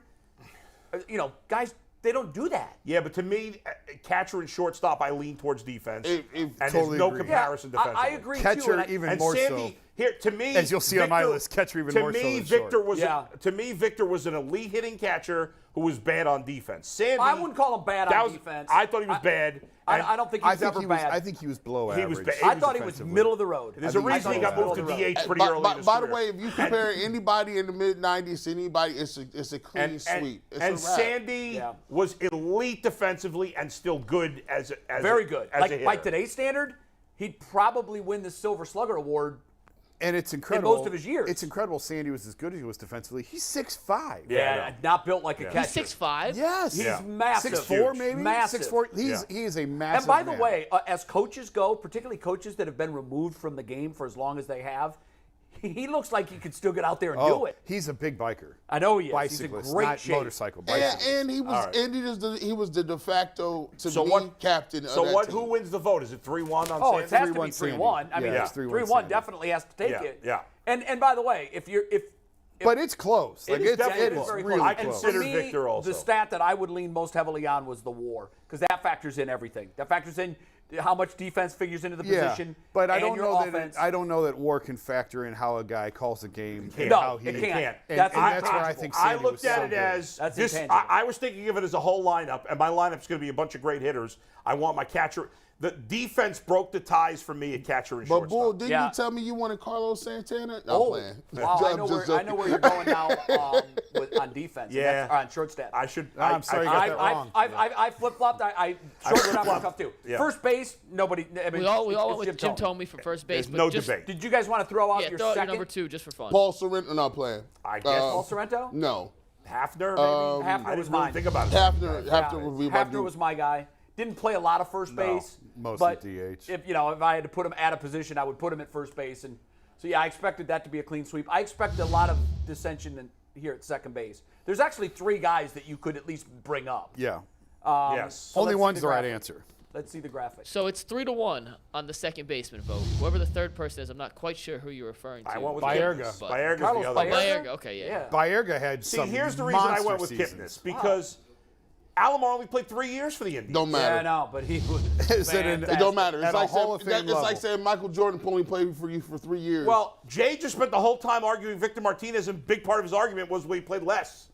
well, No, it wasn't a big part of it. I just said That was your whole argument. No, Percentage was it really played less. wasn't. What the part of the argument that I used was if you're going to count individual All-Star seasons, Right. it's going to hurt a guy if he wasn't here for 11 as opposed Well, to 8. percentage-wise, Jason Kipnis went to a, Well, you can look at the Alomar went higher percentage, but Kipnis is either at number 1 or number 2 in just about every major stat for the I just thought franchise history. Obviously, Roberto Alomar was a better player in his career than Jason Kipnis. It's not really that close.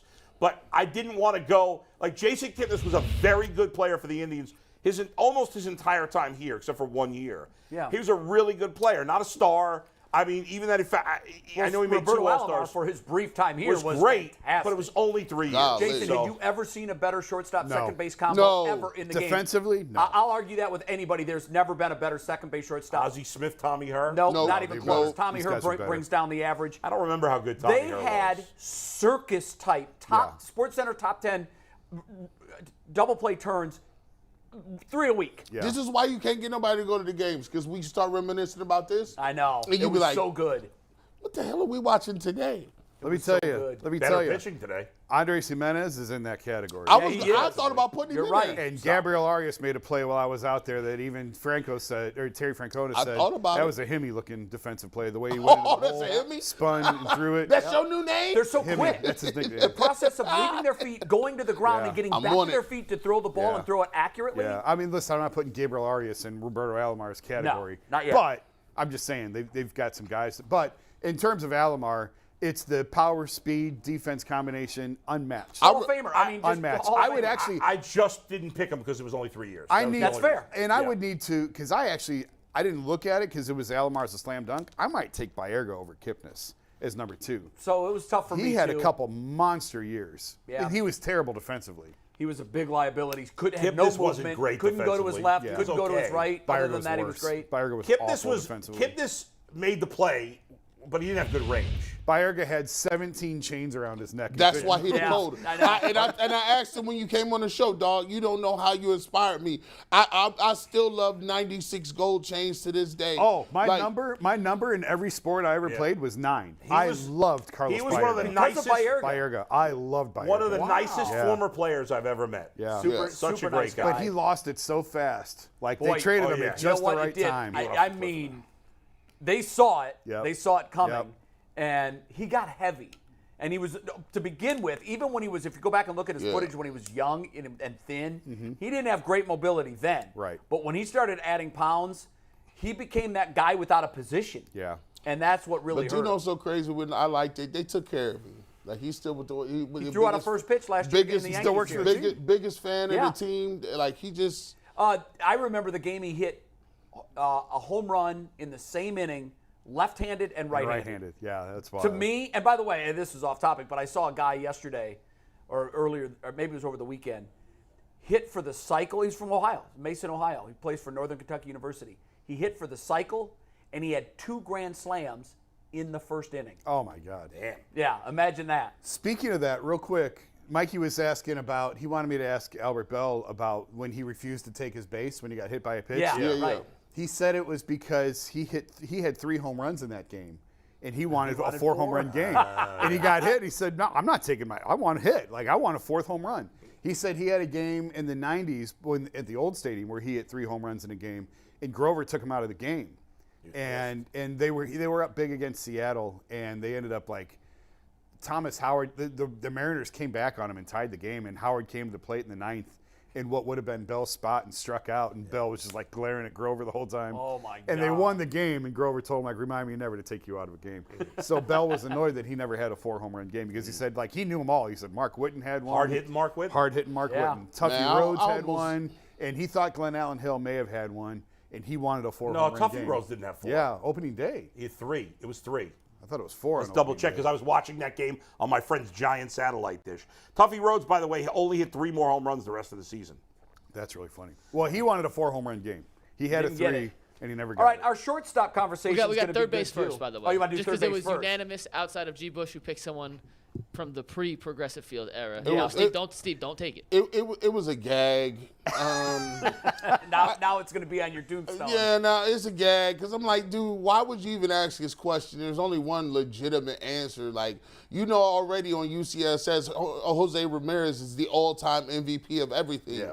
They There's just- no debate. Yeah. By the way, Tuffy, it was 3 home runs on opening 3? day, and then he hit 3 more the rest of the season. But he did hit 464 home runs in Japan. Wow. Tuffy Didn't Rhodes. translate. No. You want to throw the third base graphic up? Oh, no, don't take it, Steve. It's still not right. It's okay. Jose Ramirez across the board. It's a sweep. So It's let's go right to now. We can shortstop. take it. It's Jose Ramirez. Who Yeah, would be your I second mean- choice, real quick, just for fun? If it was. I went with Travis Fryman. Probably Fryman for me. But it was, there's such a big drop off. yeah. I hated even putting Travis Fryman in the 2 slot. Brooks Jacoby. He never played in Progressive field. No. But I love Brooke Jacoby. I liked him. I liked him a lot. Yeah, I tried. Matt Williams only played a year. 1 year. Yep. Aaron Donaldson Donaldson only played a little bit here. No, he Not was even. He He was played awful. for like 3 weeks. Yeah. He Yeah, was he was horrible. like 2 Awful when he weeks. was here. He Yeah, sucked. it's really been slim pickings at that position. Yeah. Jim Thome came up as a third baseman. Yep. And played third base, so I thought about putting him there, but that we already got him at first, Yeah. so it makes lineup problems. He can't hit twice, so I think Jose Ramirez was the easy pick, and after that, it was really, really Slim pickings. slim. Yeah. Okay, now Let's let's go go to to short. shortstop. Craig Shortstop was a 2-2 Oh, split. I love Craig Nettles. This was painful for me. I wanted to pick Lindor. I went with Vizquel. Ooh, this is a good one. Wow. They got a battle. I struggled too. By the way, if you look at their Indians war, It's I not think even it was close. No, I thought it was neck and neck. Frankie smokes him. You sure about that? Frankie's so much better Frankie smokes offensively. him because he was here less years. And he's just, from an Oh, offensive per stand- year you're talking. Well, no, I'm talking total. Okay, I have it here. So Omar's war in Cleveland.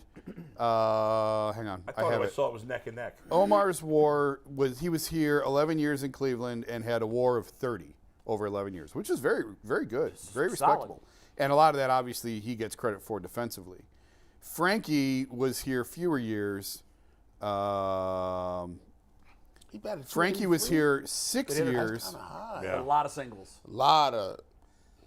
Yeah, Vizquel was not much of a hitter. I mean, he No. just Frankie had a WAR of 28 in 6 years, so almost matched him in WAR in about half the time. Right. So it's So, I mean, it's not that even stands to close. reason. He's much more of a power hitter than Omar ever was. Omar, did he ever give you double-digit home runs? I think 1 year he may have come close. And he was hitting in a lineup where teams, he was the out. he was essentially. hitting second in those lineups. And he finished 283 I think as a hitter. I think I'm going to flip-flop on this one and take Lindor. Yeah, I don't think it's not wrong. close. Yeah, I don't think you're wrong. I'm taking Omar Vizquel. Omar was sensational defensively. Such a good defensive player. Sensational. I mean, Is he the best defensive shortstop outside of Ozzie Smith you've ever I've seen? ever seen. And, Absolutely. and the reason He's number 2 for me. Yeah. You too? Yeah. if you look at it, the Indians had so much power and hitting everywhere that I thought it was automatically a cheat code that you still had Omar Vizquel, who could he batted 283 lifetime. But you was not getting singles up the middle. You wasn't about to get no runs. And it was ridiculous that you can have that amount of power. But they had a Gold Glover at center field, a Gold Glover at second base, a Gold Glover at shortstop, a Gold Glover. And you had Manny Ramirez that could throw you out from the street. Yeah. Like, they were good defensively, too. Like, you got highlights. You just didn't get highlights because people hit home runs. Yeah. Omar stole bases. Kenny stole bases. They did it. It's an indictment that they never won a World It's Series. crazy. It's Could crazy. never It's put the an pitching absolute together. indictment. I mean, they came so close so many They times. did. But 97 was their year. I but can't. they couldn't. The pitching was never good enough. Is it going to go down as one of the greatest? You know what's interesting never to about win? that? Yeah. They led the league in pitching in '95. Yep. Yeah, Nobody people ever forget talks about that. But their offense was better in 97. Oh, their offense is better than '95. Was it really? Oh God, yeah.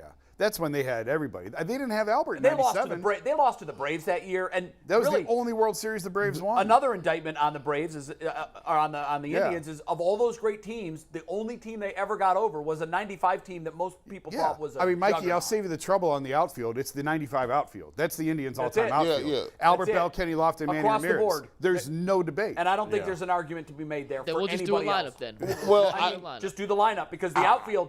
You talk about an easy exercise. This one, at least, there was some debate. Yeah. When you said we're going to do the outfield, I'm like, no, we're not. I mean, nobody's going to Albert, mention Kenny, anybody Manny. else, and Could that's we it. could we put one of those guys at DH and maybe put Brantley in left? No. Well, we got to add a DH. You do have to have a DH. For our lineup exercises, In the lineup, there will be a DH. who are you taking out? No, I just taking one of those guys, put him at DH, Oh, and then putting in Brantley. yeah. Put Albert at DH. Well, and that put- would be the strongest lineup you could get. Put Albert at DH Yeah. and then throw Brantley in Brantley left in field. left. Yeah. My good. But it sucks though. But We're lucky. Because The- if we were to do this exercise with the Browns going back to '94, Oh God. I mean, but We should do that in, Oh, my in like God. in, will. no, because it would make me vomit in my mouth. no, but it'll be funny. will. but the Braves, but the For all these Braves, Browns fans, Braves when they played them had 3 of the best starting pitchers ever. Yeah. Yeah, 3 Hall of Like, Famers. like you They can't, did. like that's crazy. And Plus, they were calling strikes 10 feet off the Oh strike. yeah. Maddox was getting strikes way over here. his strike zone was the size of Cuyahoga County. It was insane. the back to the debate though, the Lindor Omar thing. Lindor was not in Omar's class defensively, but he was not bad by any no, No, right, that's very right. good defensive Very good shortstop. defensive. It Very wasn't good. like a Victor Sandy. No. No, No, because that's he's an why- above-average defensive shortstop. Yeah. That's why to me it's no. I mean, Omar should have been batting ninth in that. If Omar played today, he'd be the 9-hole hitter. But, He would. But he Lindor's was. an excellent shortstop defensively. He's Yeah. but Vizquel's an all-time great What's defensively. so maddening to me and frustrating to me is, we don't have the baseball fan base here like we do football. Mm-hmm. But when you look at this exercise, you have as backups on your all-team, just going back 30 years, Omar Vizquel, Carlos Baerga. Yeah. These are backups. Victor Martinez. Victor Martinez. Yeah. Backup. Travis Hafner. The It's- 90s are filthy. It was Austin filthy. Hedges. And that's why I just don't understand why this fan base isn't as Well, not rabid to- as the Browns fan Not base to is. mention, we went over the starting rotation, And that was and your unbelievable. 6th and 7th starters were like Cliff Lee or Bartolo Colon Right. or I mean, this- Charles Nagy. When you start comparing the organizations, it it's is not even close. glaring Close. how much disparity there is between what the Indians and Guardians have done compared to the Browns. Oh, yeah. Yet The Browns fans keep getting kicked in the teeth, Yeah. and we keep standing up and say, "Kick me again." We should do the Cavs and we should do the Browns with Yeah, this. these are fun exercises. We have summer, guys. We have like time Yeah, we got a lot of time. of content to fill. Do Don't not remind me. Yeah, like, come on now, don't let What are we going to talk about on June 4th? That's my birthday. That's my We're son's talking about my birthday. Is it really? Yeah. That's AJ's Well, we're going to. birthday. I tell you this, we're going to have cake. Yeah, like don't it seem like I just picked that date out of thin Depends air. what time of the day of every the day week it we is. say every day I say that, and then we find something to talk about. You know what we talk about?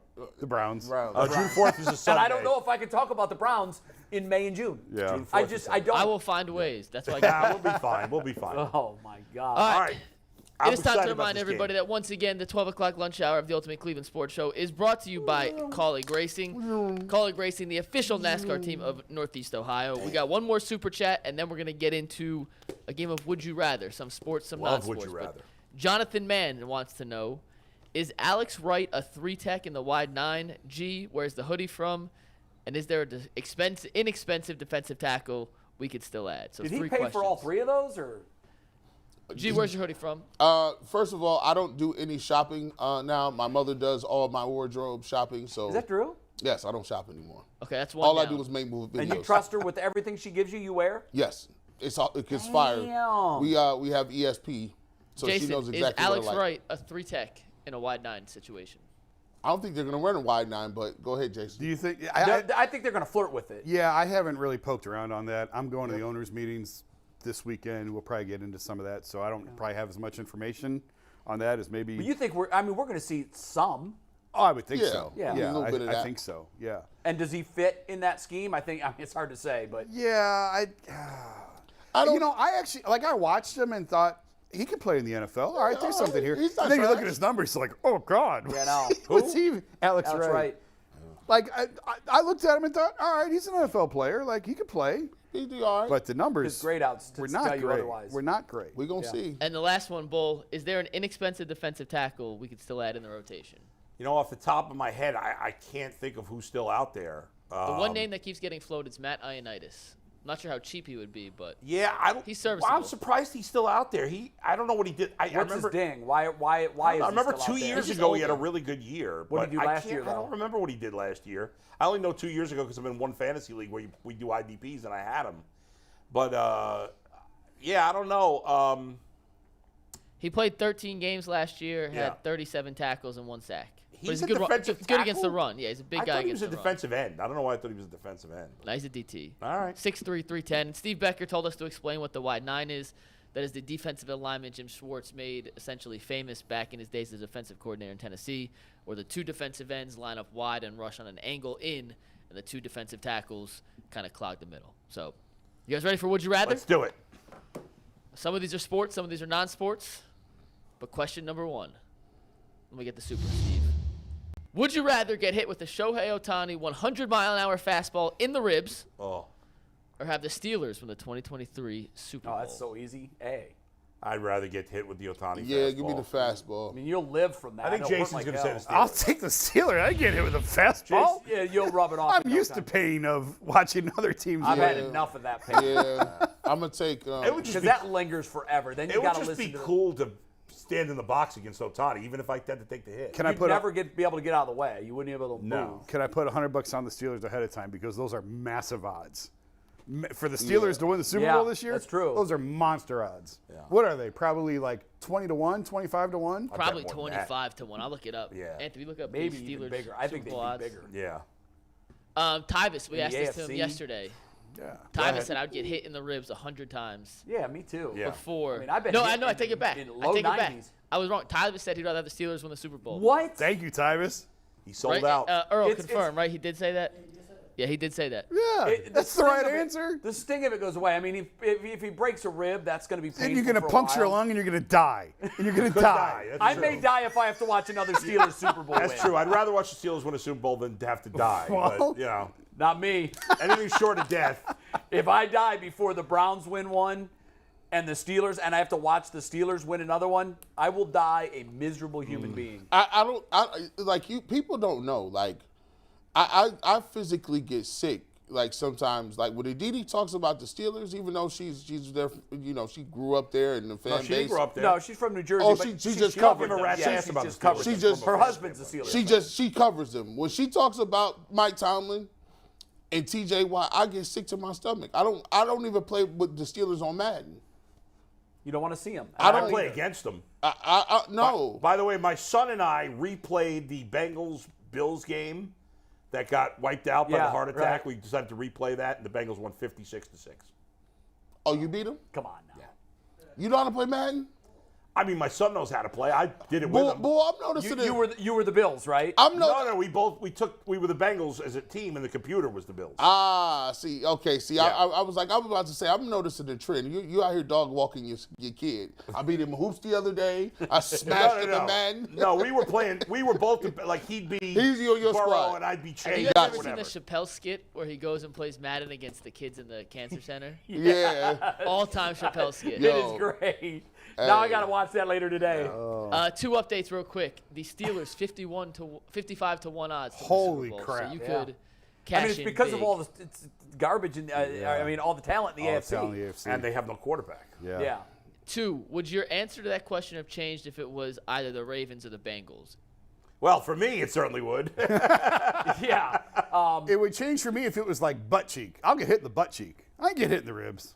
Yeah, the ribs tough. Would you get rather it the in the ribs. Bengals win the Super Bowl or Otani? I mean, that's like saying you want to get hit in the face with a shovel, or do you want me to kick you in the Yeah, nuts? but you don't hate Like, the Bengals as much as you hate the Steelers and Ravens.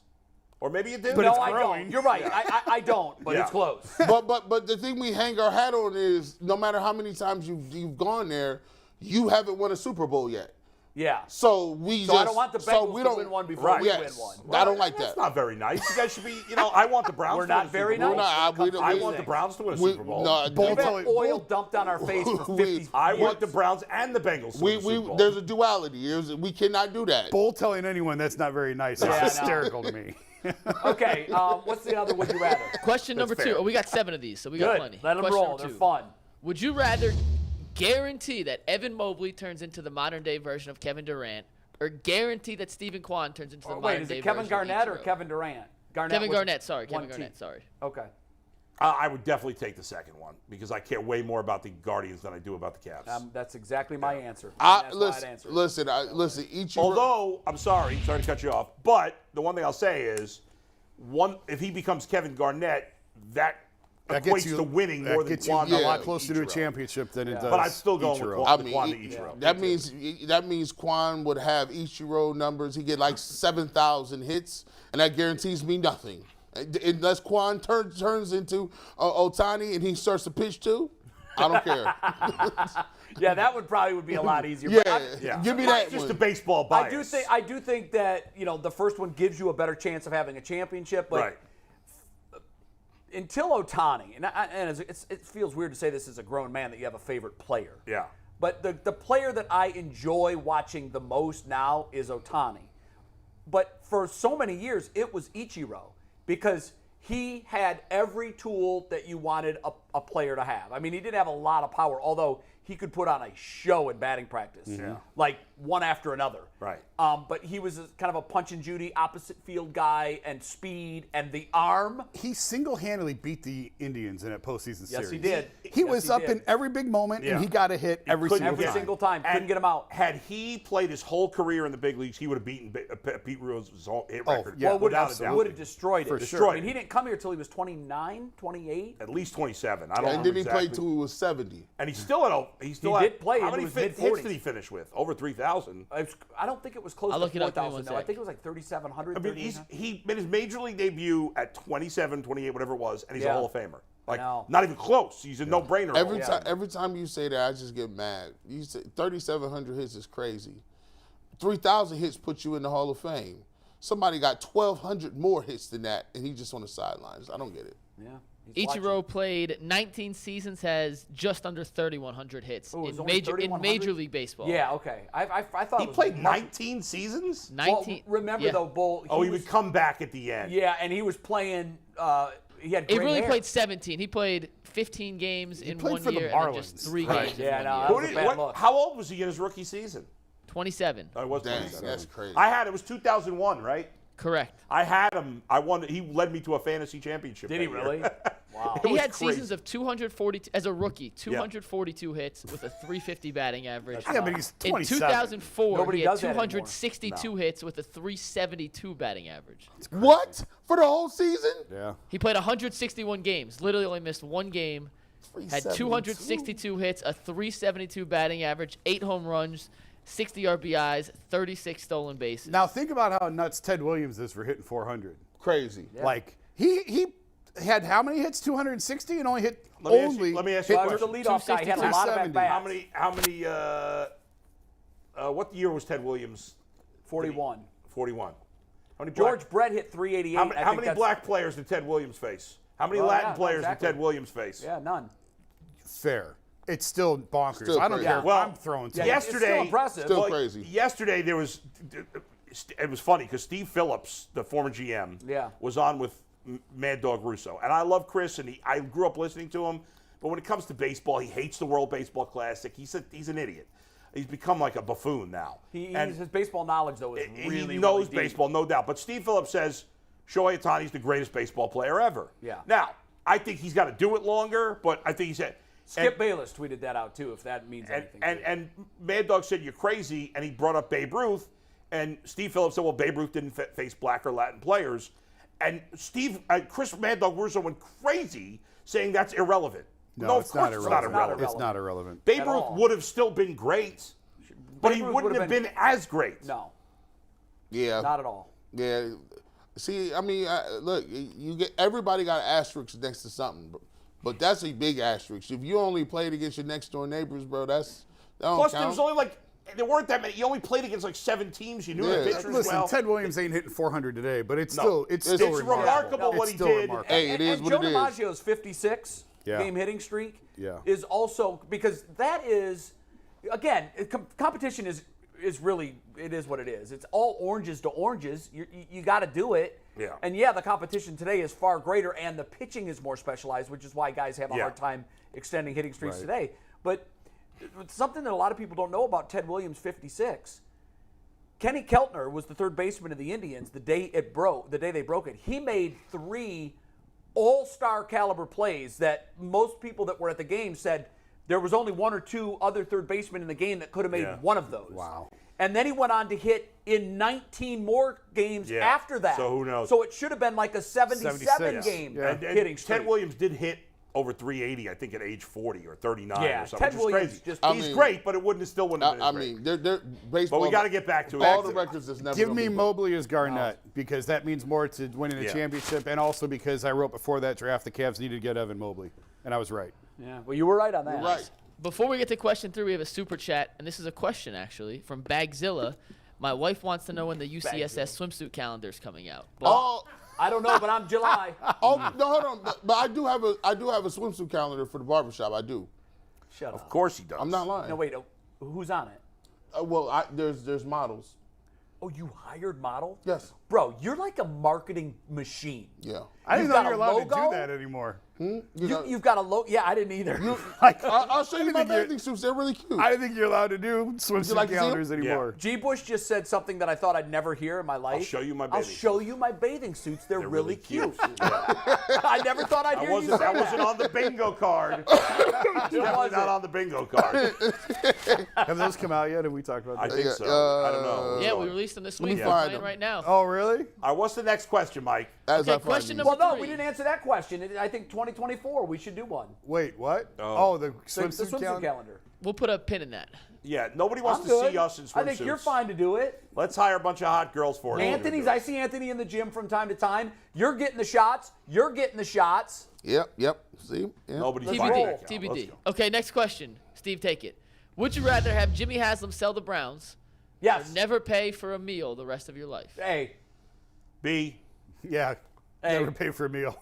Hey. I'm all Oh, about come me. on. You know what I'm all talking about. me. Definitely B because That's a good one, guys. I don't know. You who came know up what with I'm that one, talking but that was about. really because good. like we thought it was great when Jimmy bought the team because the last guy sucked. Yeah. So maybe the next guy sucks too. Can't suck this bad. Nope. Why the last guy sucked this bad? 1 in 31. That is kind of crazy. Yeah, but if you look at the career winning percentage between him and the last owner, it's about the same. I'll pay for every meal the rest Jimmy's of my life. awful. but I'd rather have free meals the rest of my life. I mean, you're going to pay for the meals anyhow. There's no such thing Most as a free owners lunch. suck. Most owners are the same. Jimmy sucks. I give you that. He's the worst. He is the worst. Give me free Once Dan meals. Snyder's out, he officially becomes the And worst owner I've told in you the guys this story, but there was somebody that has covered the league for a long time that told me, Jay, pick another team. Because as long as that guy owns it, and there's no reason to think that he's not going to in the future, they're never going to win a He's Super Bowl. adding to. He keeps adding to the portfolio. Yeah. He's How about you dipshit, take that but- money and drop it into this franchise? Give us a winner. You've made us endure an 0-16 and a 1-15.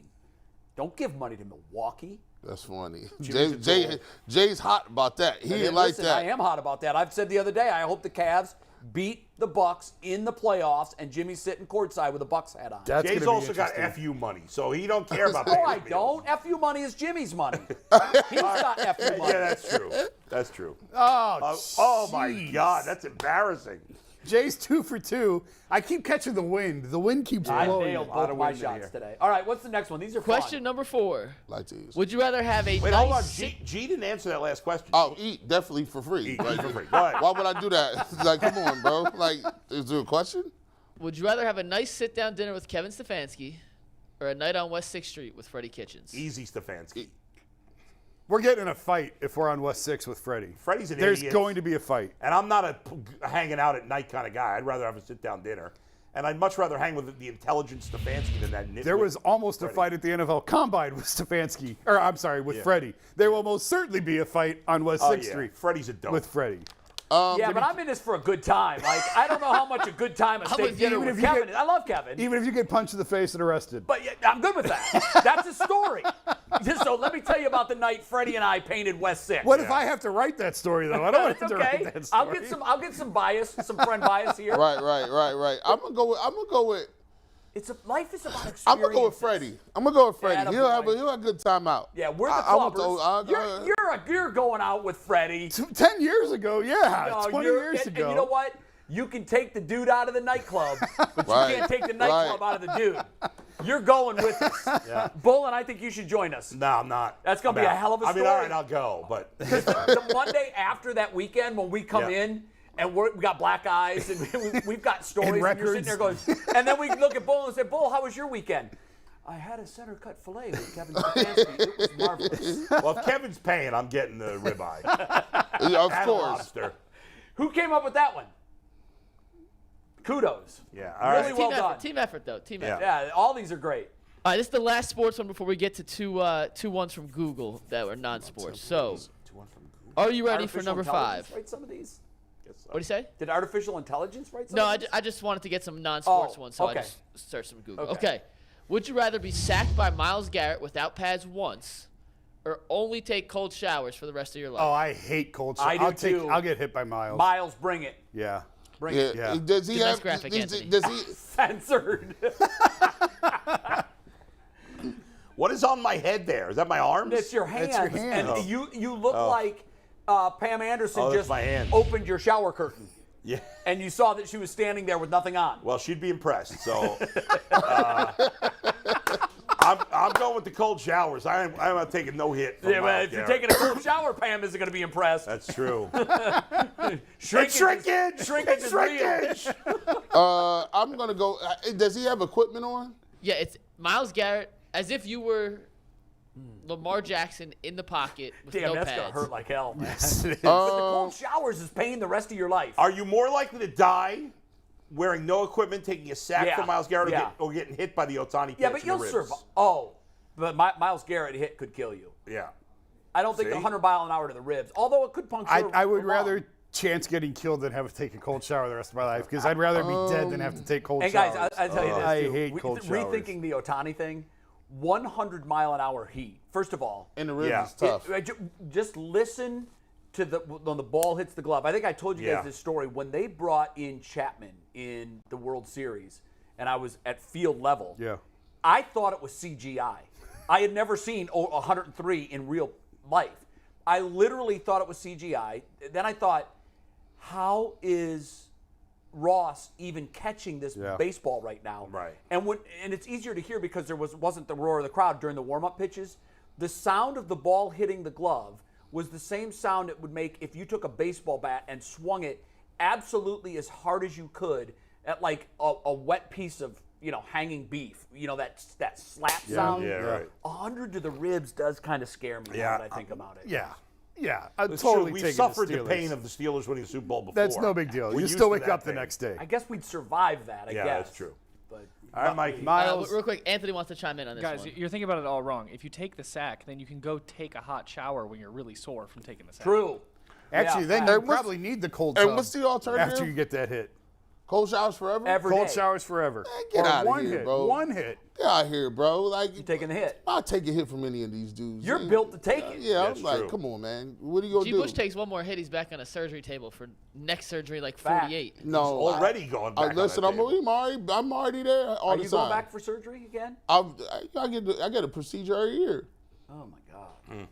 Man, All right, number 6. These are non-sports. We just searched Google, found a couple that we thought might be a Okay. little morbid, a little fun. We'll figure out. Next. Morbid? Would you rather know how you're going to die or when you're going to die? Oh, my God. That's hot right now because there's a book Yes. in which I think 8 people get a package on their doorstep, and it gives, if you want to open it, it tells you the day that you die. What? And and it's this dilemma: do you want to know? Would you like to know that? So that's very timely right now. See, here's the problem. If I knew I was going to live for at least another But you 20-something don't. years, No, then I'd want to know when. Well, sure you would. But if I was going to die soon, I wouldn't want to know It could be next that. Tuesday. It could be this afternoon, for all I know. Who wants to know when I they're gonna couldn't die? pick either. I guess I'd rather know how I'm going to die. Give me the how. I hope it's like eaten by a bear. I hope it's Something I manly. hope it's not lame like a stroke. This is a very No, you got this wrong. I'll tell you why. What's your answer? this is very easy. It's when, right? If you know when, you have an opportunity to be a decent person. It doesn't matter how you go. You just know the fact that this is your day and this is what it is. Now you can live up to your capabilities. Shouldn't you be a decent person anyway? So yeah, I'm glad you said that. So really, there's only one right answer here, and the answer is you'd want to know how you're going to die, because likely that would give you an approximation as to when. Not if it's you're an stabbed by your automobile wife. accident, You don't know when. then it could be tomorrow. If it is a stroke, or it is of natural causes, Yeah. you got your answer. You got Yeah. both. And I'm glad you made that point, because on my father's dying bed, we had many conversations about the end of life. And I had asked him, you never had to make this decision because you lost your dad suddenly to a heart attack. But if you had the chance to go back and pick to do it your way or my way, because I spent his last 6 weeks with him, I was with him every day, by his side, all 6 weeks. I asked him, which door would you go behind? And he said, yours. Because I never got a chance to ask my dad that question. That was profound. Yeah. The other thing was, when we were talking too about knowing that you have an expiration date, my dad wisely said, you do too. Yep. Yeah. You may not know it like I do. So my advice to you moving forward through your life is live every day like I've lived mine for the last 8 years, knowing that I'm dying. Because in truth, you're dying too. Everybody is. There's a fact here that I'm Absolutely. gonna say. Depressing. We're all Depressing. one day closer to our death than we Yes. were yesterday. Well, on that so happy live every note- day. No, I bring that up. Yeah. I listen, it's hard for me to talk about that because Yeah. these were real conversations Yeah. I had with my dad. I've had 13 years to process them, and I think I have effectively. But what I would say, to your point, is my biggest takeaway from that conversation with Pops was I do try to live every day. When I wake up, I don't think about it consciously every day, but I try to live my life every day like this might be my last. And it might be the lasting impression that I leave on you and you and you. And hopefully those that I come in contact with can say, he got the most out of his life, and he treated people he did his the way he thing. wanted to be treated. And I think we should all do that every day, and this world would be a way better place. I do have one question on the how. If I get beaten to death by my wife, that could be today or it could be 25 years from now. So, that's probably how I'm going to go. And, I've met your wife. and she can She's do it, lovely. too. I don't think she would ever lay a hand on you. Oh, my Hey, God. listen, My wife, totally your beat wife me to shoots death. you in the head. Hey, Well, that could be You know what? That today. could be useful information too, because then you divorce. And Well, might then she's change- definitely can you going to shoot avoid me in it? the head. Would you have the ability to void your death? Like, if you knew you were going to die in a car crash, you never get in a car never get in a again. car Never get again, in and a car. then you're safe. Yeah, I Earl, guess. Earl wants to chime in on this one. That's a great That's a question. depressing topic, and I hate you guys for bringing it No, up. it's not depressing, man. We just gotta have some fun with it. So, Jason, man, I'm gonna need you to be the guy that tells the story. I said I want to know how, cause like if I die by getting bit by a poisonous spider, seeing that everything I've overcome, somebody got to change the narrative. You got to go tell somebody I was in the hood, I got caught in the drive-by, and they took me out. Yeah, Like I can't, man. A spider? I know. After everything I'd have been through. And then every time you see a spider the rest of your life, you're going to go, ah! yeah, man. So I do that already. somebody change the story. Let them know Are there that any ain't how it poisonous happened. spiders in this part of the country Yeah. that can I kill got bit you? by a poisonous Brown spider. recluse spiders will get you. In The Cleveland? only stitches I ever got in my life. I'm pretty sure brown recluse spiders can live in Ohio. I'm pretty sure they can. Do you know that my wife used to fight spiders in the jungle of the Philippines when she was younger? What do you mean? As a fight? hobby? What does that mean? Or out of necessity? No, like she used to fight them. Guys, what are you doing today? I'm going to the jungle to fight what these does that spiders. mean? What do you mean fight them? So How do she you fight a spider? They will capture spiders, Yeah. right? Boxing matches. And then they would starve the spiders, and then the spiders would then like fight each other, like in like Oh, this so ring. like she was Oh, like she wasn't with fighting a spider herself. Pit bulls, but spiders. Yes, but like spiders. cockfighting. But Yeah, like spiders. Is that illegal in America? Probably, but You know what though? That would be. I imagine those spiders were the size of your hand. oh, and they were it poisonous. could probably be entertaining to watch. Yeah, They need like some video games or something. nah, bro. The Philippines. Boy, this she grew up That's in true, the because we don't have rural any areas. violence here because of Yeah, video like games. it's Have you crazy. ever heard of watching spiders fight? I thought she was lying to her. I'm saying you lying. She's like she snapped went all back into it. She's like, yeah, what you got to do is you got to starve them for 3 days. I said, how the hell do you stick your hand in a jar with a huge spider that he ain't ate nothing?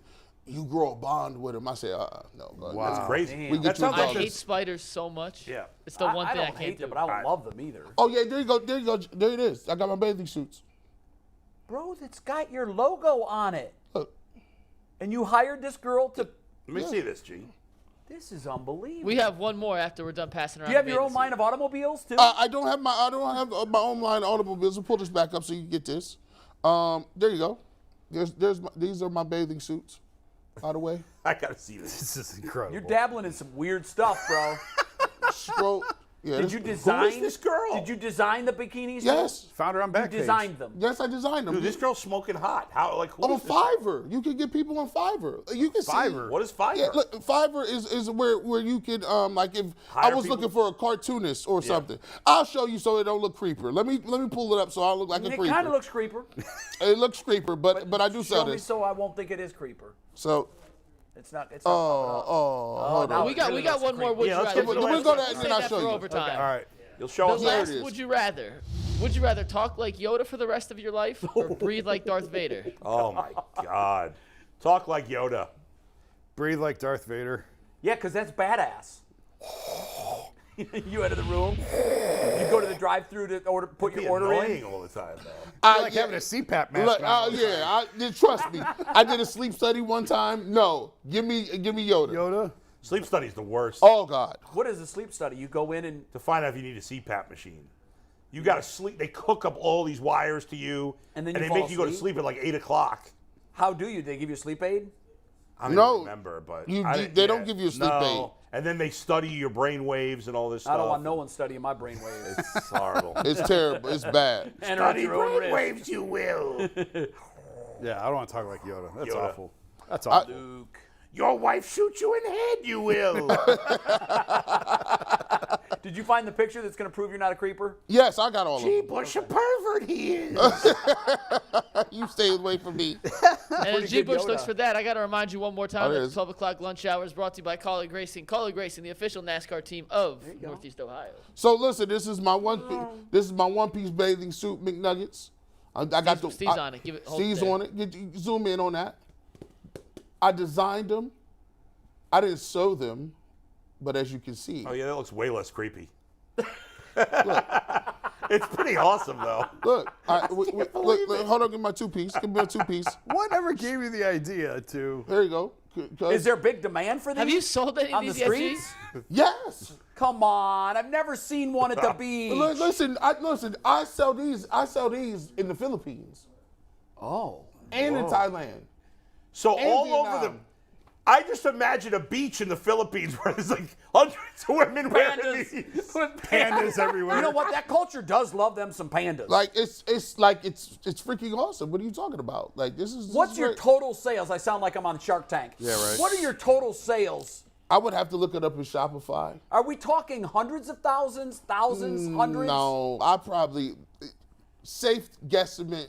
IRS, Uncle Sam, don't come after me. I do pay you. Stop playing with me. I would say probably since I started doing clothing, I probably may have sold Since I started doing clothing.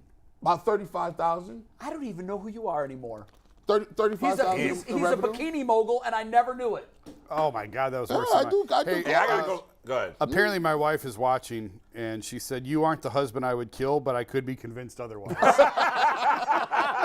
So, treading lightly the rest of the day. Right. Look, I like look. your sense of humor. I like her too. I like it. I like it. Yeah, these guys. G. Bush, you got your hands in everything, man. Listen, I'm not gonna lie. McNuggets was like, bro. First day he met me, he was like, "You kind of strange." I was like, "I know, I'm kind of weird, but you'll get a Well, hold of I it." was a little weirded out when you said that you watch YouTube videos on makeup tips. I do. And Listen, then I do. Yeah. And you do makeup. Yeah, like and I I said, do. why? And he goes, because I didn't like the way my ex wore her makeup. I didn't like it at all. It He's was a terrible. Renaissance man. I was really like, is. Her eyebrows were a C. Has anybody seen that movie with Danny DeVito, Renaissance? Yes, it was one of the best. One of the best I've seen. Shout out to the thousands and thousands and thousands of people watching today. We are back Yeah, we tomorrow had a big day. with a full review of the Browns' first 2 weeks of free agency. 35K, bro.